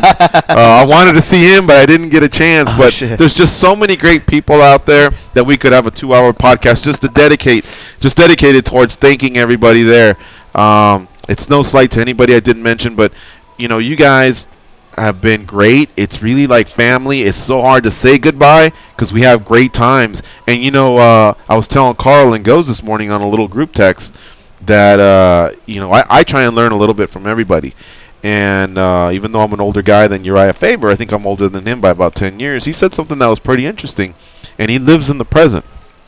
But aside from that, I've heard many quotes from time to time. Here at Mandalay Bay, there's one daily, and from high school, college classes that I've taken, you hear stuff, but it's so true to, for me, you try and learn from the past. you try and forecast and look forward to the future. You know, those goals and those dreams that you chase down and that you want to come to fruition. But it's so important to live in the present and enjoy the present. And it could be that group, especially with Art Davey, Uriah Faber, Jens Pulver, James Vick. So first of all, thank you to those four. But along with everybody that was in that van, it's just a group. You were in a group as well. You were part of Group 3. But that group, I don't know if we'll ever get together again. Todd Duffy, Kevin Lee, Felice Herrick, Brad Tavares, along with the others, is part of Group 2. It's Stitch Duran. I don't know if we'll ever get that group again. And there's just something special about those groups and that time. And so that's something that I'm going to try and remember and just cherish, because it's great. Now, as far as our purpose for the trip, it's called a morale visit when we go out there, and we try and focus on a lot of the youth, a lot of the men and women that are just starting their journey in the military. And for a lot of them, it is a kick in the ass. Wow, I'm homesick. I've never done work this hard. I've never been disciplined like this. Why can't I check my phone? There's a variety of reasons. Why am I excluded over here? It's kind of a little click over here or whatever. And it's tough, But if you hang in there and if you believe in what they have set up, not just the Army and Air Force, obviously, the Navy, the Marines, the Coast Guard, there's reasons why our military is the number one military in the world, and they have set up a system, a program to get you ready, and it all starts off with the basic training and working hard at a young age, and again, that's a shock to many, especially the younger generation. We call them the entitled generation. But we're out there to let them know that just like anything, that hard time is going to pass you by, and you're going to be a lot better of a man and young lady coming out of it. You're going to learn a lot. Pay attention to those that are instructing you. You're not only going to be a better person than you went in, you're going to be a better person coming out. You're going to have an advantage over a lot of people that sit at home and don't do shit, just sit there and complain, and they're looking for that quick hustle, that quick dollar. You benefit a lot by going for the military. It's not for everybody, I get that, but if you're there, make the most out of it, and that's the message we're trying to explain. Hell, even this knee, we did a lot of walking that I wasn't used to from just these past 2 months. I was beat up, man, getting back, but I had a good night's rest, and it's already feeling better. I forced myself to do a lot of things, like sit in an airplane with the knee bent at 70 degrees at times, but going up and down the bus, a lot of exercise, whatever. So I just want to say that I know the purpose is for us to come out there and to speak to the young men and women, our future. But at the same time, I want them to know that I learned a lot from them as well, and speaking to them and being motivated by them and all the things they can do. Going back to the command, Sergeant Major Vasquez, he's Vidal. 50 years old. Vidal? Vidal. Oh, boy, did I blow that. You sure? Okay, all right. That gentleman, I believe he, Brooklyn, yeah, the Bronx is where he was from, right? No, he was Brooklyn as well. I don't know about all right, so I'm fucking all this up. But that gentleman inspired me because he's 50 years old, right? And he had this zest for life. He invited us into his home. He had this zest for life, and he was, he was talking about how he used to be a break dancer, and you could just tell that if we really would have pushed him, he would have break danced right there, man. Physically fit and everything, and it motivated me because I was like, I got to get this knee healthy, and I got to be like he is. I got 2 years to match his age, but I just love the fact that he feels like a 25-year-old, So I was receiving motivation from him. I was receiving motivation from this young lady named Nina, who we've seen on a few of our trips, who, gets shit done. She really does. I can't believe the laser focus she has in helping us do our jobs as good as we can. Anything that was needed, oh man, where'd I leave that? Boom, here it is. There it is. It'd be better if we'll do it. You know what I mean? Execution. And so, like I said, I get a little bit from everything, from a lot of these people that are out there. The young guys that were volunteering for the push-ups, just seeing how determined they were, it was incredible. So I just want to let you all know that I got a lot from you all. Not just the friendships, the motivation, Military personnel are amazing people. Yeah, just so you know, Nina is actually listening right now. Oh, no shit? Yeah. Okay. Well, her and I were actually talking about another topic. I didn't know she was listening now, but I mean, they're all go-getters, right? And they're all Totally. like But some of them are programmed. But she's like on this. She's a Terminator. Exactly, on this level where I couldn't believe the stuff that needed to get done. You know, if somebody brought something that was like a black case on the phone, and I had a black Sharpie to sign, I'd be like, well, I think it'd be better. Before I even said gray, a gray Sharpie was already being slipped through my fingers. Mm-hmm. And I'd look up and it was Nina, you know. I mean, she's on top of it, you know what I mean? So, and that's what the military, what I've noticed is they're all about getting the job done. I had left my cane in near the PX that they have. So what that is kind of like their like a general store, Walmart, where they have everything. It's called an exchange, you know. Mm-hmm. And along with that, they have a food court. So we were eating, and I didn't want anybody to trip over the cane, so I kind of put it against a little column that was next to us. And when we leave, you know, everything's very calculated, so I had to move, and I forgot it. And when I was getting down, Nina was telling me, "We'll get you a cane." And I was like, well, I kind of want that one. And between her and Carl, it was already communicated, and so I had the option of she could give me any or one of 3 canes that she had, or Carl had already initiated the process of getting the cane for me. It's incredible. How programmed they are. I did, yeah. Oh, twice. Wow, yeah, dude. The other one was at the bowling alley. Because they anticipate things. That's the thing about the military. So, and every trip is like it's different. We'd be a lot worse with them, man. When we go there, you know. Yeah. Hey, you know, stumbling around or whatever. Just kind of get through it, but instead they make us look like rock stars. Instead they make us look like rock stars, you know, and so they're amazing people. I think every trip is different in its own way because you bring a different cast of characters, but this trip was different from all 3 of them because it was the one trip where I think we did a little bit more public speaking, and what it really taught me was how important it is to surround yourself with good energy, because that entire trip we were trying to give off as many positive vibes as we could, because the men and women, when we say the military guys, we're talking like 85% of the people we're talking to are like 18 to 23 around there, right? These are really young people. So we're trying to shed our experience and try and motivate them. And they don't realize the effect that they have on us. And even amongst the 6 of us, as we're talking, I'm getting positive vibes from the kids that we're talking to in front. You're so used to looking at that group, and they're like this, right, on their phones. Yeah. Not one of them were on their phones, and some of them were even like this, like just paying really attention, focused on everything that was being said. But at the same time, the positive energy that I was getting from the other 5 people in the group and the stories that they were telling, and I was like, holy shit, that's true. That's true. That's true. Even. And it's different levels, right? Because it's a Legends tour. You got a guy like Jens Pulver where you're like, man, he's seen some of the same shit I've seen because we're about the same age. Then you get a guy like James Vick who's a lot younger than me and even way younger than George. And I'm learning stuff from him. Way younger than George, huh? Just the... well, because he's 30, right? I'm 39. I'm 9 years older than him, the same way you are of me. Yeah. And so...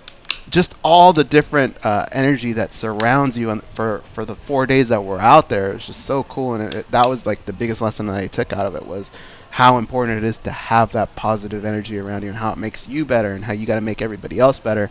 And then to hear Art Davey go up there, which is basically our Santa Claus, and I thought I had that guy figured out already, and I thought I had heard every story. Nope, he's still pulling them out, you know, just randomly. Hey, you know what Ken Shamrock said? And man, when you hear those type of stories, he's got a lot of stuff. You turn into a kid. You just melt in your chair, and you're just like, wow. He's done a lot on our show as far as like sharing behind the scenes, because he's co-hosted a few times. Yeah. And then we've had the private conversations. But on this trip alone, he must have told me 100 things I didn't know just about UFC 1, I think. And then we got invited to Sergeant Major Vidal's house, and going in there, like, I'm ashamed to throw a party or a barbecue ever in my life because that dude took it to a new level, a completely different level.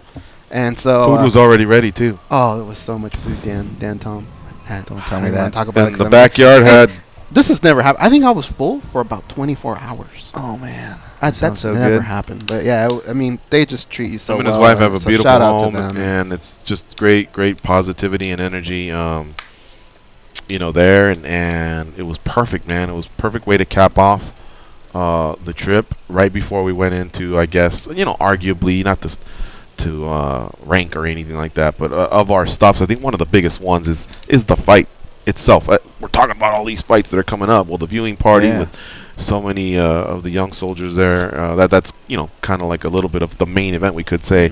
And so they just put us in a great mood to go out there and do the best that we could, and it was an amazing time. Even a little shout out to Dan Tom, who actually kind of saved the day in a way. He sent a little bottle of Jack Daniels. That moment when you're done doing everything and everybody just kind of sits back and talks? Yeah. We had that, and your Jack Daniels came in handy because Jens Pulver liked it, and he was sitting back telling war stories, and you're just like, I can't believe it's happening right now. But that would have been thank you for that. No problem. And real quick, thank you guys for FaceTiming me on that little the little circle of you guys. Was kind of unreal to see, And as I'm kind of experiencing this thing, so y'all can hear from maybe the third party, if that's the proper perspective here, is that seeing it from going with you guys last time, I can vouch for it, and seeing the light in these kids' eyes at their age they're at. And you guys this isn't smoky. I mean, I saw the connections that were being made, and now after that trip is done, and running the social media, thank you for following us at MMA Junkie Radio on Twitter. But seeing these people from the JBLE give shout outs whenever like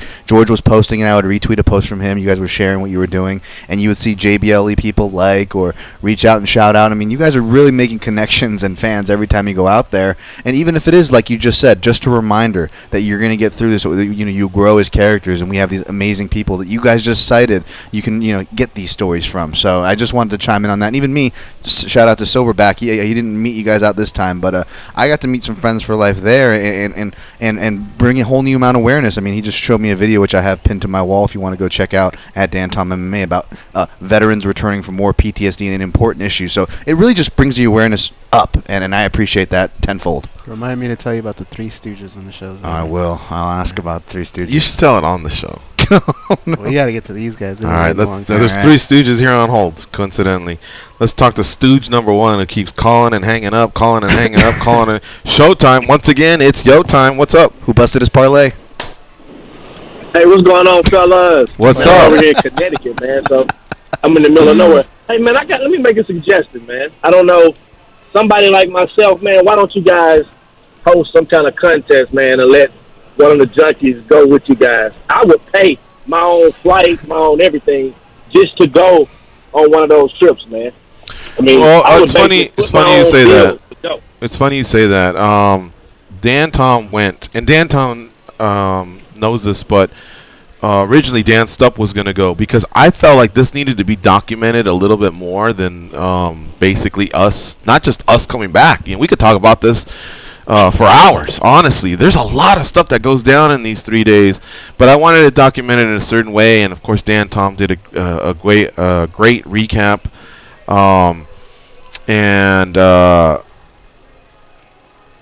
the previous trip also had a situation where I was actually going to take a vacation in addition to that began after our JBLE stop, but because of my knee I was forced to come home.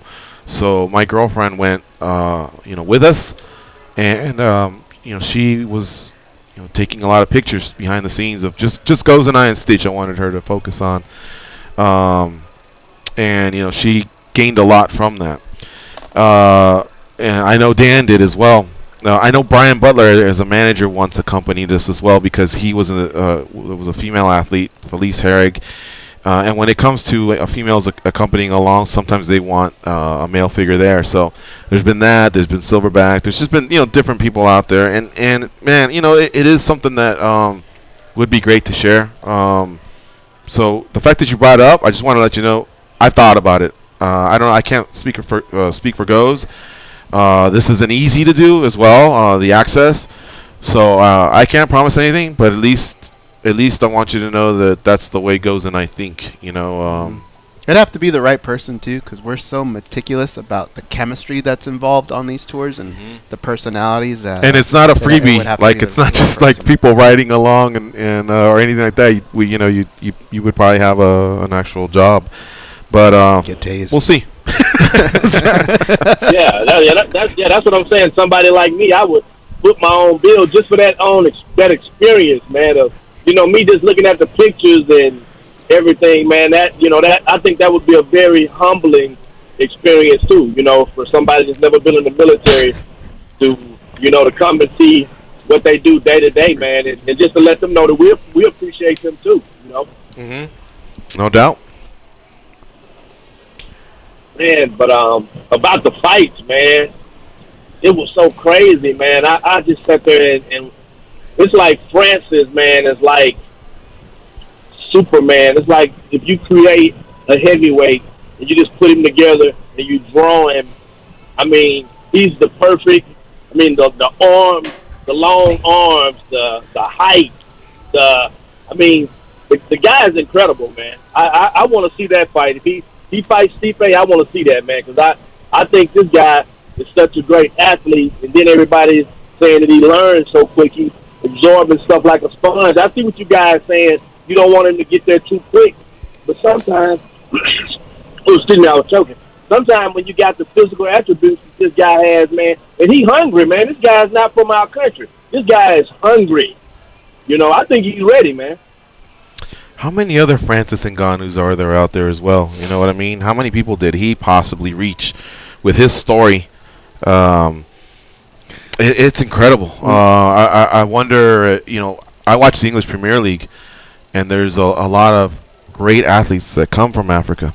And same thing with the NFL. You're seeing a lot more. Now, I know a lot of them are second generation, but I'm telling you, man, this sport just keeps growing and growing, and I believe Francis probably moved a lot of younger kids or teenagers that have great athleticism and are looking to maybe go to a sport, and who knows if they can become the next great fighter. But yeah, I mean, Francis is really, really cool cat, man. At least from the dealings I've had, which has been very limited, but the sky's the limit for that guy. Thank you, Showtime, for the call. Were you going to say something, Dan? Yeah, I'm glad you brought that up, because I read an interesting article. Shout out to Danny Austin from Post Media up in Canada. But he wrote an article on Ngannou, and at the end of it, he touched on a lot of the West African athletes. Now, I'm not familiar with other sports.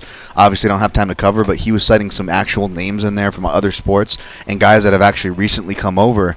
And apparently, they haven't had a wave of athletes since, I want to say, maybe in the article said like the 70s or 80s, but there's this whole new wave of these West African athletes. Ngannou, one of them. And like Ngannou talks about, there's a lot of struggles there to train. So yeah, you got to hope that this opens up the door and we can get more opportunities for them as athletes and human beings. But yeah, for us to see it too. Let's get something out of the way. We're going overtime. Is that what's going on? Because there's no way we can fit all these calls in this short amount of time. Yeah. All right. If you guys want to, I'm down. Okay. Let's do break first. Have we done the 5 minute yet? We did the 5 minute, but we still have 2.5. Okay. Let's do another call, and then we'll do the 2.5. Okay. All right, and I also sent you a message, Danny. Oh, by the way, Danny, who do you want for me to put on next? Oreo or Scott from Utah or Dan from Morgan? Well, Oreo has been waiting the longest. Oh my God! I actually wrote him in Facebook. I go, hey, out of these guys, which one do you want me to take first? Who's your favorite? And he wrote Oreo, but I'm gonna disguise it as him being on hold the longest. Oreo, what's going on, man? Hey, thanks for the love, guys. Thanks for picking me. I'm honored. Yeah, I guess he must like you over Scott from Utah and Dan from Morgan. So, speaking about Francis, you guys mentioned how there's a lot of West African athletes coming over, but what do you think would be the chance of the UFC trying to get that African market? Holding cards, and I'm not sure if you guys are familiar with a lot of African geography, but holding cards like in Nigeria or Cameroon, where Francis is from, or from South Africa, high population countries like Lagos alone is more than 30 million people. So I know the answer to this. Do you? Okay. Yeah. The answer is it's too dangerous in a lot of these areas. It's too dangerous for even the military. So to hold a card there, I don't think that's going to happen anytime soon. But if it does, I would say maybe South Africa, probably. Right, where they had a World Cup, and Egypt's part of Africa as well. So there are some countries, obviously, where I think this could be pulled off. But I was going to say, man, I plead ignorance here as far as we're talking about West Africa, it seems like, in the between this call and the prior call. And in those countries, I'm not too sure as far as what countries, one could go there to, where it could be, lucrative for the UFC. Are they going to have a gate? Now I do know that Africa also has their version of the World Cup as well. You know, or no, sorry. You know how we have the Copa America, which is for Latin American teams, and we have the European. What's it called? Just the European tournament or Euro 2000. Euro 2000, whatever it's called. Same thing. They have it there, and I'm sure that rotates amongst the different countries. So I'm sure it's a lot more feasible. Morocco, you know, there's probably a lot of countries that probably could pull this off, but I think it'll be slowly. I think it's a work in progress. It's probably about a 5-year thing away. I know there's EFC that we used to have on the same channel we were on when we were with Fight Now TV, and they were based in South Africa. So there's probably a strong possibility outside of West Africa.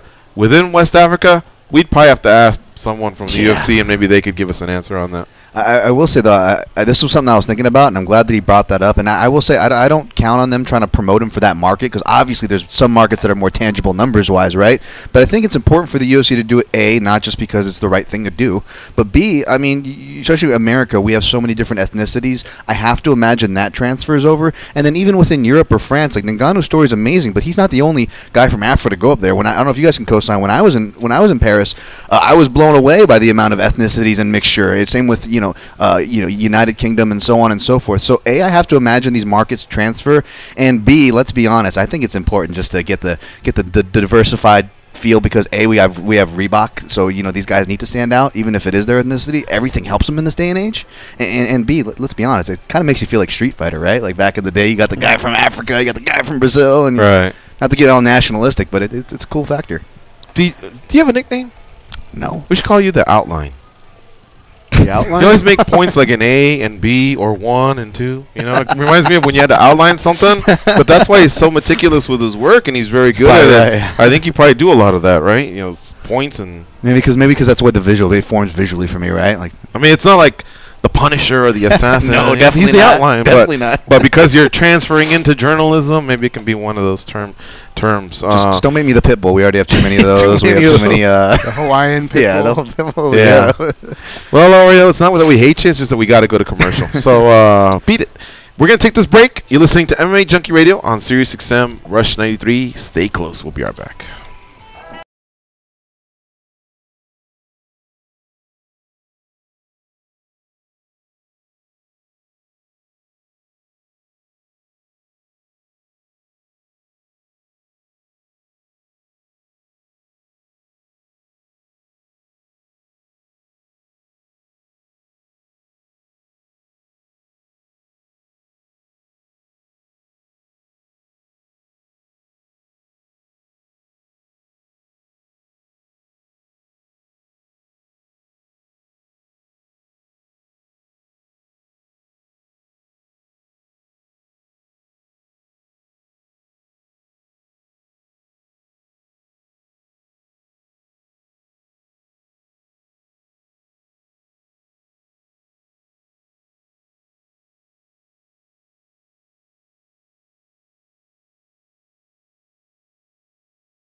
They can drink Mentos-flavored Diet Coke without their stomachs giving a single fuck. They are Gorgeous George and Goes. And this is MMA Junkie Radio.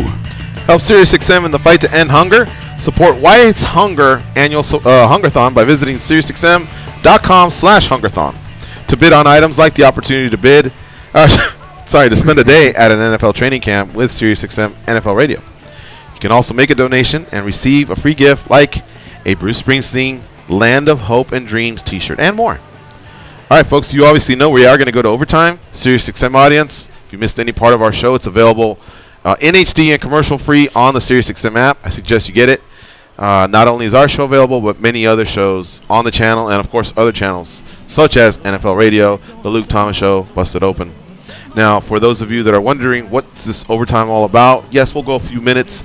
So perhaps when you get home, you can check out our Facebook page, facebook.com/official MMA Junkie, and you'll see the overtime that we do there where we catch up with a few extra callers or make a few extra points just because we can't wait till tomorrow. Another path to that is youtube.com/MMA Junkie video. So we bid you adieu. We'll tell you to be champions. The rest of you, wait for us. We'll be back in about 20 seconds on Facebook and YouTube. So stay close, and yeah, we'll be right back. I wouldn't sleep a minute away. Oh, there's blackjack and poker and the roulette wheel. A fortune won and lost on every deal. All you need is a strong heart and a nerve of steel. Viva Las Vegas! Viva Las Vegas! Viva Las Vegas with your neon flashing and your one-armed bandits crashing. Almost homes down the drain.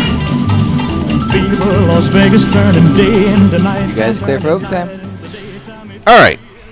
Let's go to Scott from Utah. We'll start things off there. What's up, Scott? How you doing? Hey, what's up, boys? Not much, and you?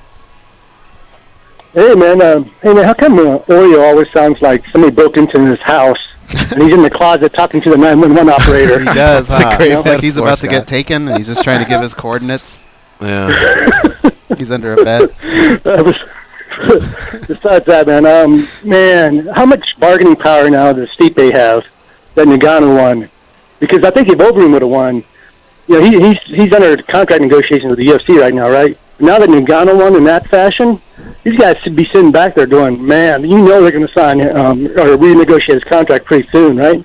Yeah, and from what I heard, they had him penciled in for one of the earlier cards in 2018. I don't know what's going to happen. It might be too quick of a turnaround, maybe not. I don't know. I mean, obviously they put in Bisping on 3 weeks, so anything can and will happen. But yeah, that's one way to look at it. You know, that's a mega fight that's waiting, but you got to have the other half of the party there to do it. So look, I don't even think he was asking for that much. All I think is he looked at the fact that he wasn't making as much as some of these other guys. Like Goes had mentioned what Overeem makes. I think Hunt was in that same realm. I think he just thought, wait a minute, why am I not you know, paid more than these guys being the champ and the last 18 months that he's had, you know, quite a run, a great record, good looking guy, all-American boy, you know, where's my dough? And it's not there. So good for him to stand up for himself. We'll just see, you know. I don't think it's too outrageous what he's asking. Yeah. The other thing I noticed about that fight, man, Charles Oliveira should be bitching, and he tapped. And he took 5 more elbows from Felder. I mean, vicious elbows. Can he sue or can he do anything? I felt sorry for the dude, man. He tried to tap. Where was the ref on that, though? He was out of position. No, I don't even want to say out of position, but he wasn't in a position where he could see it. And it wasn't like the craziest of taps. Yeah. But so just. I don't think you could sue. I think you just chalk it up to one of those. Sometimes it goes your way, sometimes it doesn't. Right. Yeah, but those are vicious elbows, man. That took some brain cells right there. Yeah. I mean, that was like 5, wasn't it? When Felder laid it on him. Well, think about it. If the first was enough for him to tap, can you imagine what the second ones felt like? Big Dan Murgliata was the ref on that, by the way. Yeah, I mean, he's one of the best out there. If he just didn't see it, he didn't see it. You know, another thing you can do is verbally tap. Or, you know, well, yeah. Basically, you can yell something out. And I don't know if he did it or not because, again, we were at a viewing party. So we're not paying attention to those finer details. You can also move your feet back and forth, you know, like if you're pedaling or something like that, just to alert the referee, hey man, help, you know. But as far as suing, yeah, I don't think he could do that. Yeah, Scott wasn't the only one that had an issue with that one too, so that I'm glad you brought that up, Scott. I felt sorry for the dude. His face was jacked up afterwards. All right, guys, I'm out. See you, buddy. Easy. All right. Dan in Oregon. What's up, Dan? How you doing? Man, I second what Scott was saying completely. Those elbows were ridiculous, and I think you guys are remembering it wrong. Dan Murgliata was right there. He was right out there. of the camera frame, like, so he was like he could see the hand. He was out of the camera frame, but he was a little bit more towards the legs. So it was like you really couldn't tell if he could see it or not. Left side of the but it looked like maybe he was just a little bit far away. At But the it same was even time, hard for us to see on TV. At the same time, what I'm watching, the more I'm learning about what the referee is doing, he's looking at their face. You see what I'm saying? And so if for that moment he just looked in a certain direction, I mean, because again, like Go said, it was a very subtle tap. You know, trust me, man, I don't think Murgliata in any way is going, I hope the Brazilian guy gets fucked up, you know. I mean, he's there for the safety and welfare of the fighter. So that is just, if you want to say he should have seen it, then it's an honest mistake. But I'm on the side that he just must not have seen it, otherwise he would have been there. Yeah, I didn't get a clear view from the camera angle, I will say. But it's one of those things where I guess, you know, I'm seeing a lot of people, they're upset with Felder. I guess the question is, are people upset with Felder, or are they upset with the ref / who should they be upset with in that situation? Well, the answer he gave, I think, could make some people say, oh, Felder, what are you doing? Because he did say he felt it. Right. But he carefully explained that I'm in a fight, and the fight hasn't stopped. And as we've seen in the past, things can be flipped, you know. Yes. We can always point to the Bustamante fight. So he didn't do anything wrong, honestly. I don't feel so either, and I will add that Oliveira himself has a weird sample size in his own right from tapping out and checking out of fights. The Cub Swanson fight where he has that weird late delayed reaction. He goes, check please, and kind of bows out of there. And then there was the Max Holloway fight. You know what I mean? So he has a weird history, and that was a criticism coming in to Oliveira before even that happened. I'm not saying it's right. I'm just saying things that we should probably factor in before we point a finger hard on one guy or the other. Yeah. Man, I don't blame Felder at all. I almost had flashbacks of like the Rockhold Weidman fight, you know, and just how brutal that was, or even the Stipe Mark Hunt fight, man. I just remember watching these, like, Jesus, like, okay, let's say he didn't see the tap. Does he need to take 5 or 6 elbows? Like, can we get in there after 2? Because those are brutal, man. But man, Yancy Medeiros and Cowboy going out there, that looked like a 165-pound match to me, man. That thing was bonkers. Freaking the UFC Hawaii needs to happen. Like, I want UFC 223 to be UFC Hawaii. I love that word, bonkers. Hadn't heard that one in a while. That's a good one. It was. You know, I'll be honest with you. I missed the first round. I missed the last everything but the last 10 seconds.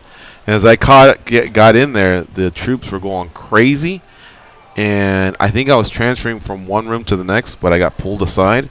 So all I hear is Joe Rogan go, "That may be the best round we've ever seen." Oh, the first. And I just remember going, "Oh my god!"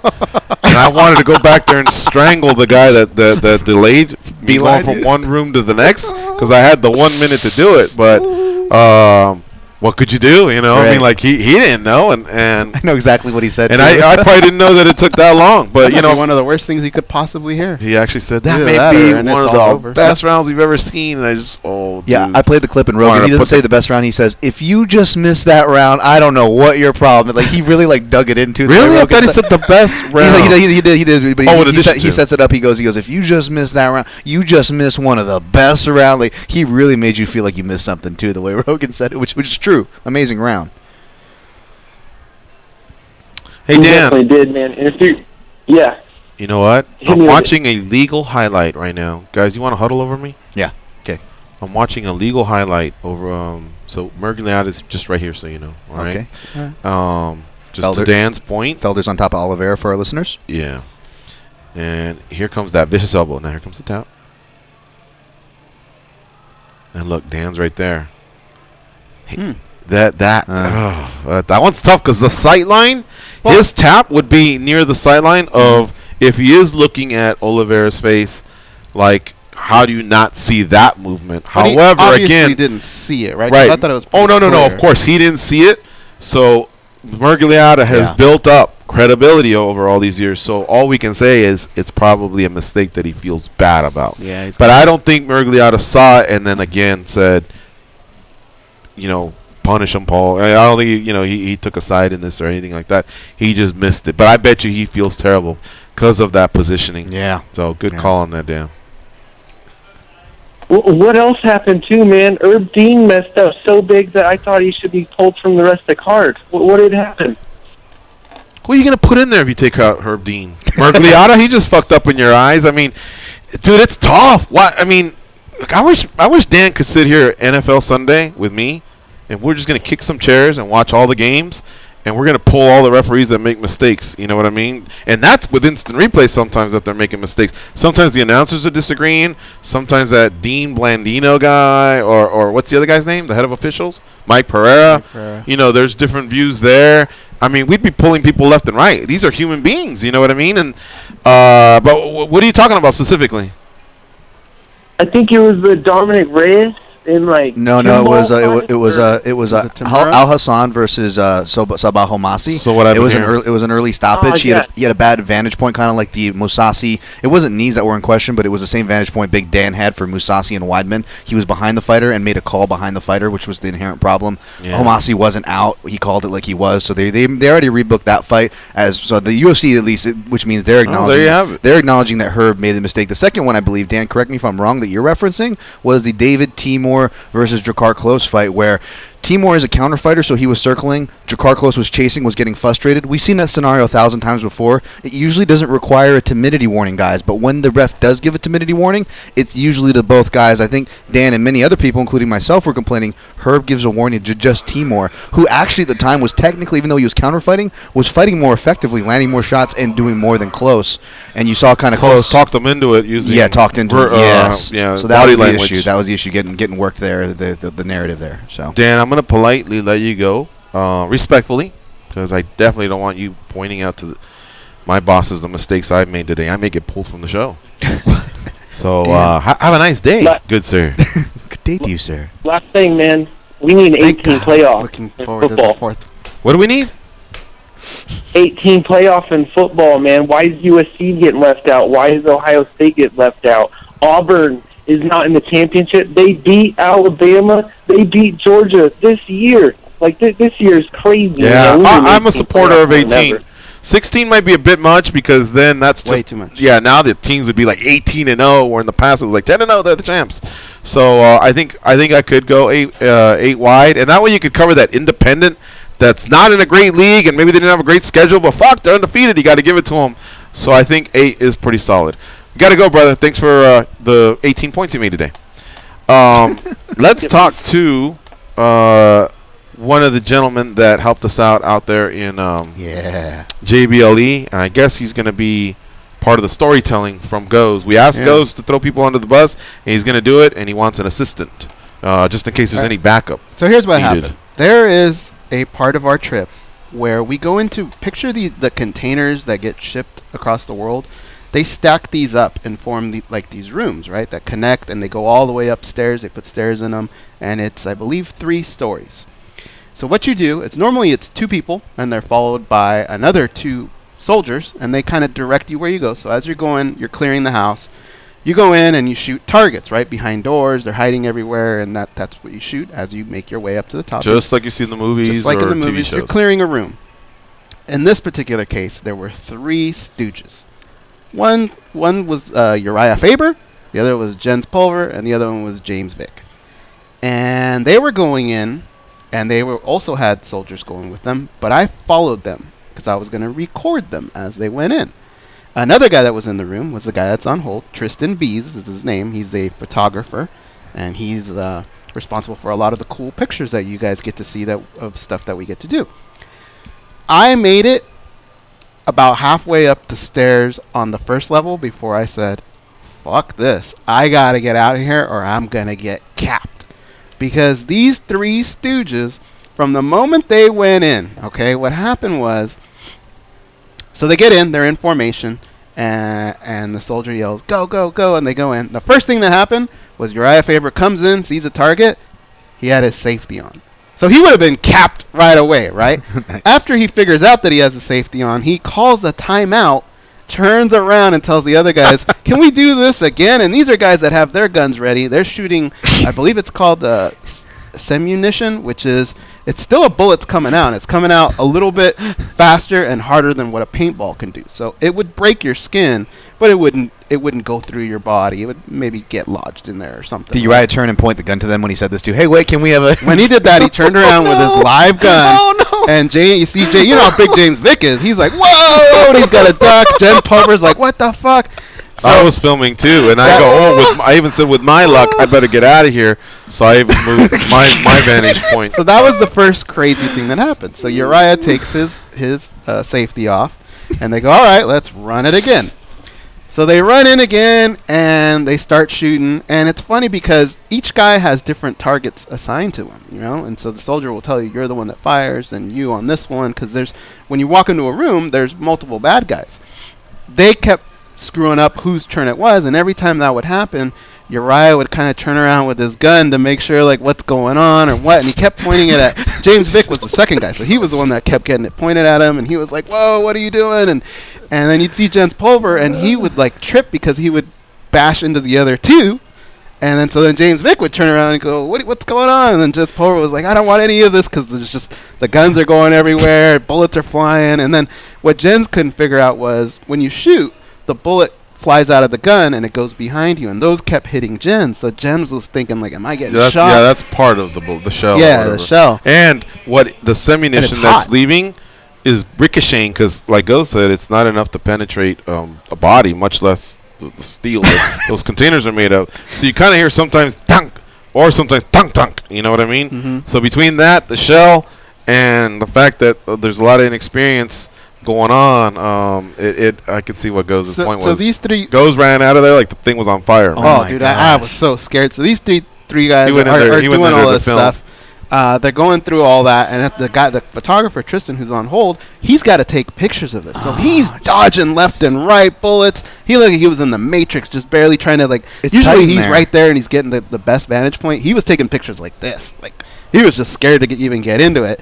At one point, Uriah Faber goes, "What's the big deal?" He goes, "Aren't we shooting blanks?" And the other two are like, "Are you fucking crazy? We're not shooting blanks. There's ammunition coming out." And he's like, "Well, I'm not hearing anything." Because you keep missing the target. And so he didn't even know he had live rounds, and he was pointing the gun at everybody. And at that point, I had to leave. But bring Tristan on real quick. Well, I can't. Can you punch him in, Danny? Can you punch him in? He's up. All right. What's up, Tristan? Tristan Bees. Am I exaggerating in anything I'm saying right now? Oh, no, not at all. Thing is that you are following them in. I'm in the room waiting for them. So as soon as they see the first thing that looks like a person, I'm scared I'm going to get shot. Just gets lit up. Dude, it was chaos in there. I've never seen. I've been with other groups. I've been with Valentina before. I can't remember who her partner was. knows what's up. That was she could clear it by herself. And to their credit, I think before they would put their hands like on our shoulder and they would kind of guide you a little bit. This one they just kind of like followed them and let them go. I think because James was so experienced and they're professional athletes, and I think they thought, well, you guys will get it. It was like 3 Elmer Fuds were hunting in those containers. And the size difference must have been awesome. Tristan, how did you get like into position to take shots? Like, do you even have shots from this? Because I saw you and some of them you were leaning. You were just like they were tripping over each other. What happened after we let you go? I mean, I got a few. It was hard to take photos because they won't sit still for more than a second. So just when I'm about to ready to take a photo, they're off running to the next room, guns blazing, shooting at anything that looks like a person. You know, we probably should ask Tristan, where did you get shot? Did you get shot, right? As bad as that was? Did any bullets come close to you?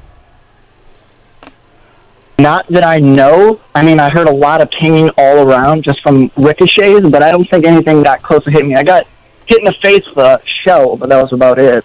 So I would say Uriah was Curly. Mm-hmm. I think Jens was Mo because he could realize that things were just out of control. Mm-hmm. But at the same time, he couldn't help being part of that out of control. And James just gets stuck being Larry. But that's the positioning of the Stooges and how they all unravel. It was so funny, dude. I wish you guys would have seen them. What was the best part for me was how they kept crashing into each other. Because there were three guys following each other. And somebody would always stop or something. And then the last guy would always bash into the other dude. I picture James Vick having trouble keeping his balance this whole time, like just constantly tripping on people. Like, and then Uriah realizing he didn't even have live rounds halfway through, and the other two sticking their hands up in the air, like, "Are you serious?" Well, check this out. I hung back and I well, first of all, I was capturing them going in, but that's when we had the first incident where he goes, "Hey, the safety." So I go, "Oh, I better back off and just I'm gonna, there's 3 containers and they're gonna go in and clear it." And so I remember just thinking, I'll just take a picture of them going in and then picture going out. So I'm sitting there, I'm talking with the rest of the gang, and sure enough, when they go, "All right, let's go," I'm hearing ding, ding, dang, ding, ding, ding, ding. Those things, the rounds are being shot. And I see Tristan had already gone in. Goes is kind of following. But the funniest was seeing Goes ran out of there. Almost like there was really an enemy in there. And either that or the containers were on fire, because he ran out of there so fast. And then the funny thing is, when they came out on the 3rd floor and they busted through that door, they did it like they were so cool, right? Yeah. Like it was like Rambo and Conan or whoever. I mean, like it was an elite team that just came out with their guns in the air. And I think James even tried to climb to the 4th container just to see if anybody was there. So to hear Goes' version counteract what I had seen was pretty funny. Bees, back me up on this. I don't know. Oh, I'm hoping you heard this, but the last thing I heard as I was running out of there, like George Costanza and the apartment on fire, the last thing I heard was, "No, your other left." So I mean, they couldn't even get left and right. This reminds me of the scene from Platoon where Bunny's shooting from the bunny hole. It's just Matt Dillon's character, and he's like, yeah, get that. And the other guy behind him's like, they're closing in. I'll see you later. And he's just beasting out of there. It was more like that. We had a good time with you guys, Tristan, out there. Oh, I had a blast. Especially the last time that y'all came, and then this time it was so much more fun. Definitely would be glad to do it again. Yeah. Were you the explosion, is there any way to... I don't think he was there on that day. Were you there when oh no, he was, because remember he was responsible for the Bigfoot prints that he put for us to stand in. That's right. I don't know how a human made those prints. I would love to see a little bit more of that. If there was any video of the explosion. I have a video of it. Do you? I put it on Instagram. Oh man, we're way over, so we're gonna cut it short. In terms of that, but I want to talk about these explosions that you hear that happen worldwide. Obviously, lives are taken away, and for some reason I always thought you got to be near something like that. If it's, I guess, along the lines of a hand grenade or whatever. But that's the thing, man. We learn so much when we're out there. We were about a football field away from this explosion. I'll talk more about it tomorrow. But man, I felt it, dude. I felt it in my chest.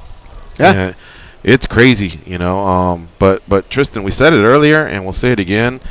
We learned a lot from you guys. We're very motivated when we come back to do our jobs. I know a lot of the purpose of the trips for us to go out there, and it's a morale visit. And but just want you guys to know, man, we admire you guys for what you do.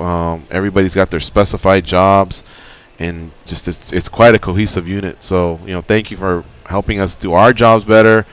Thanks capturing for being those memories. Capturing the memories, special moments that we've had. It's really, really great. So thank you from the bottom of our hearts. Is there somewhere where people can see your photography, by the way? I mean, I post a few on my Instagram a little bit, but you can also check out our base website too, which is jble.af.mil.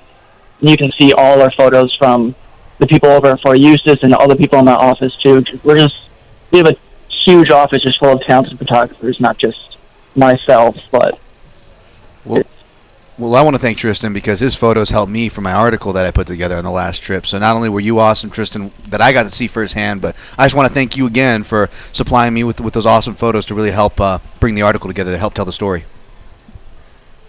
Thank you. It was my pleasure. I had a blast. All right. Well, thanks for joining us on the show. We got to wrap up, but you co-signed. We thought Goes was out of his tree, but apparently hearing your version in addition to his version, it does appear that the fighters deserve that tag, the Three Stooges. No, your other left. Well, hopefully we'll see you soon. All right, Tristan? Yep, you too. All right. Take care. All right, Thanks. we'll see you. Bye-bye. Bye. All right, folks. I want to thank Dewey Cooper, our guest. We will definitely start scooping up guests tomorrow. I know we were off a few days, but lots of content coming your way. I'm going to get really, really busy with the scheduling. I have a big task ahead of me today, and that's putting together the first ever flyweight rankings for the women. Oh. So I got to get started on that. Got to do a few things, because we've been gone for a few days, run some errands. But I can't wait to dive into that along with all the other stuff. When the great fighters fight, you also got to take a good look at pound for pound. So lots of work ahead of me. But again, tons of motivation from our visit to JBLE. I can't wait to dig into it. And also start scheduling the show. So anyway, thanks for tuning in and staying extra time with us. And I want to thank Danny back east, Dan, Tom as well, and Goes. And I'm George. I'm back. I'm the guy that was calling in for the last 2 months, and here I am. You're stuck with me. We'll be back tomorrow, 1 p.m. Eastern, 10 a.m. Pacific, with another edition of MMA Junkie Radio. Until then, go out there and be champions.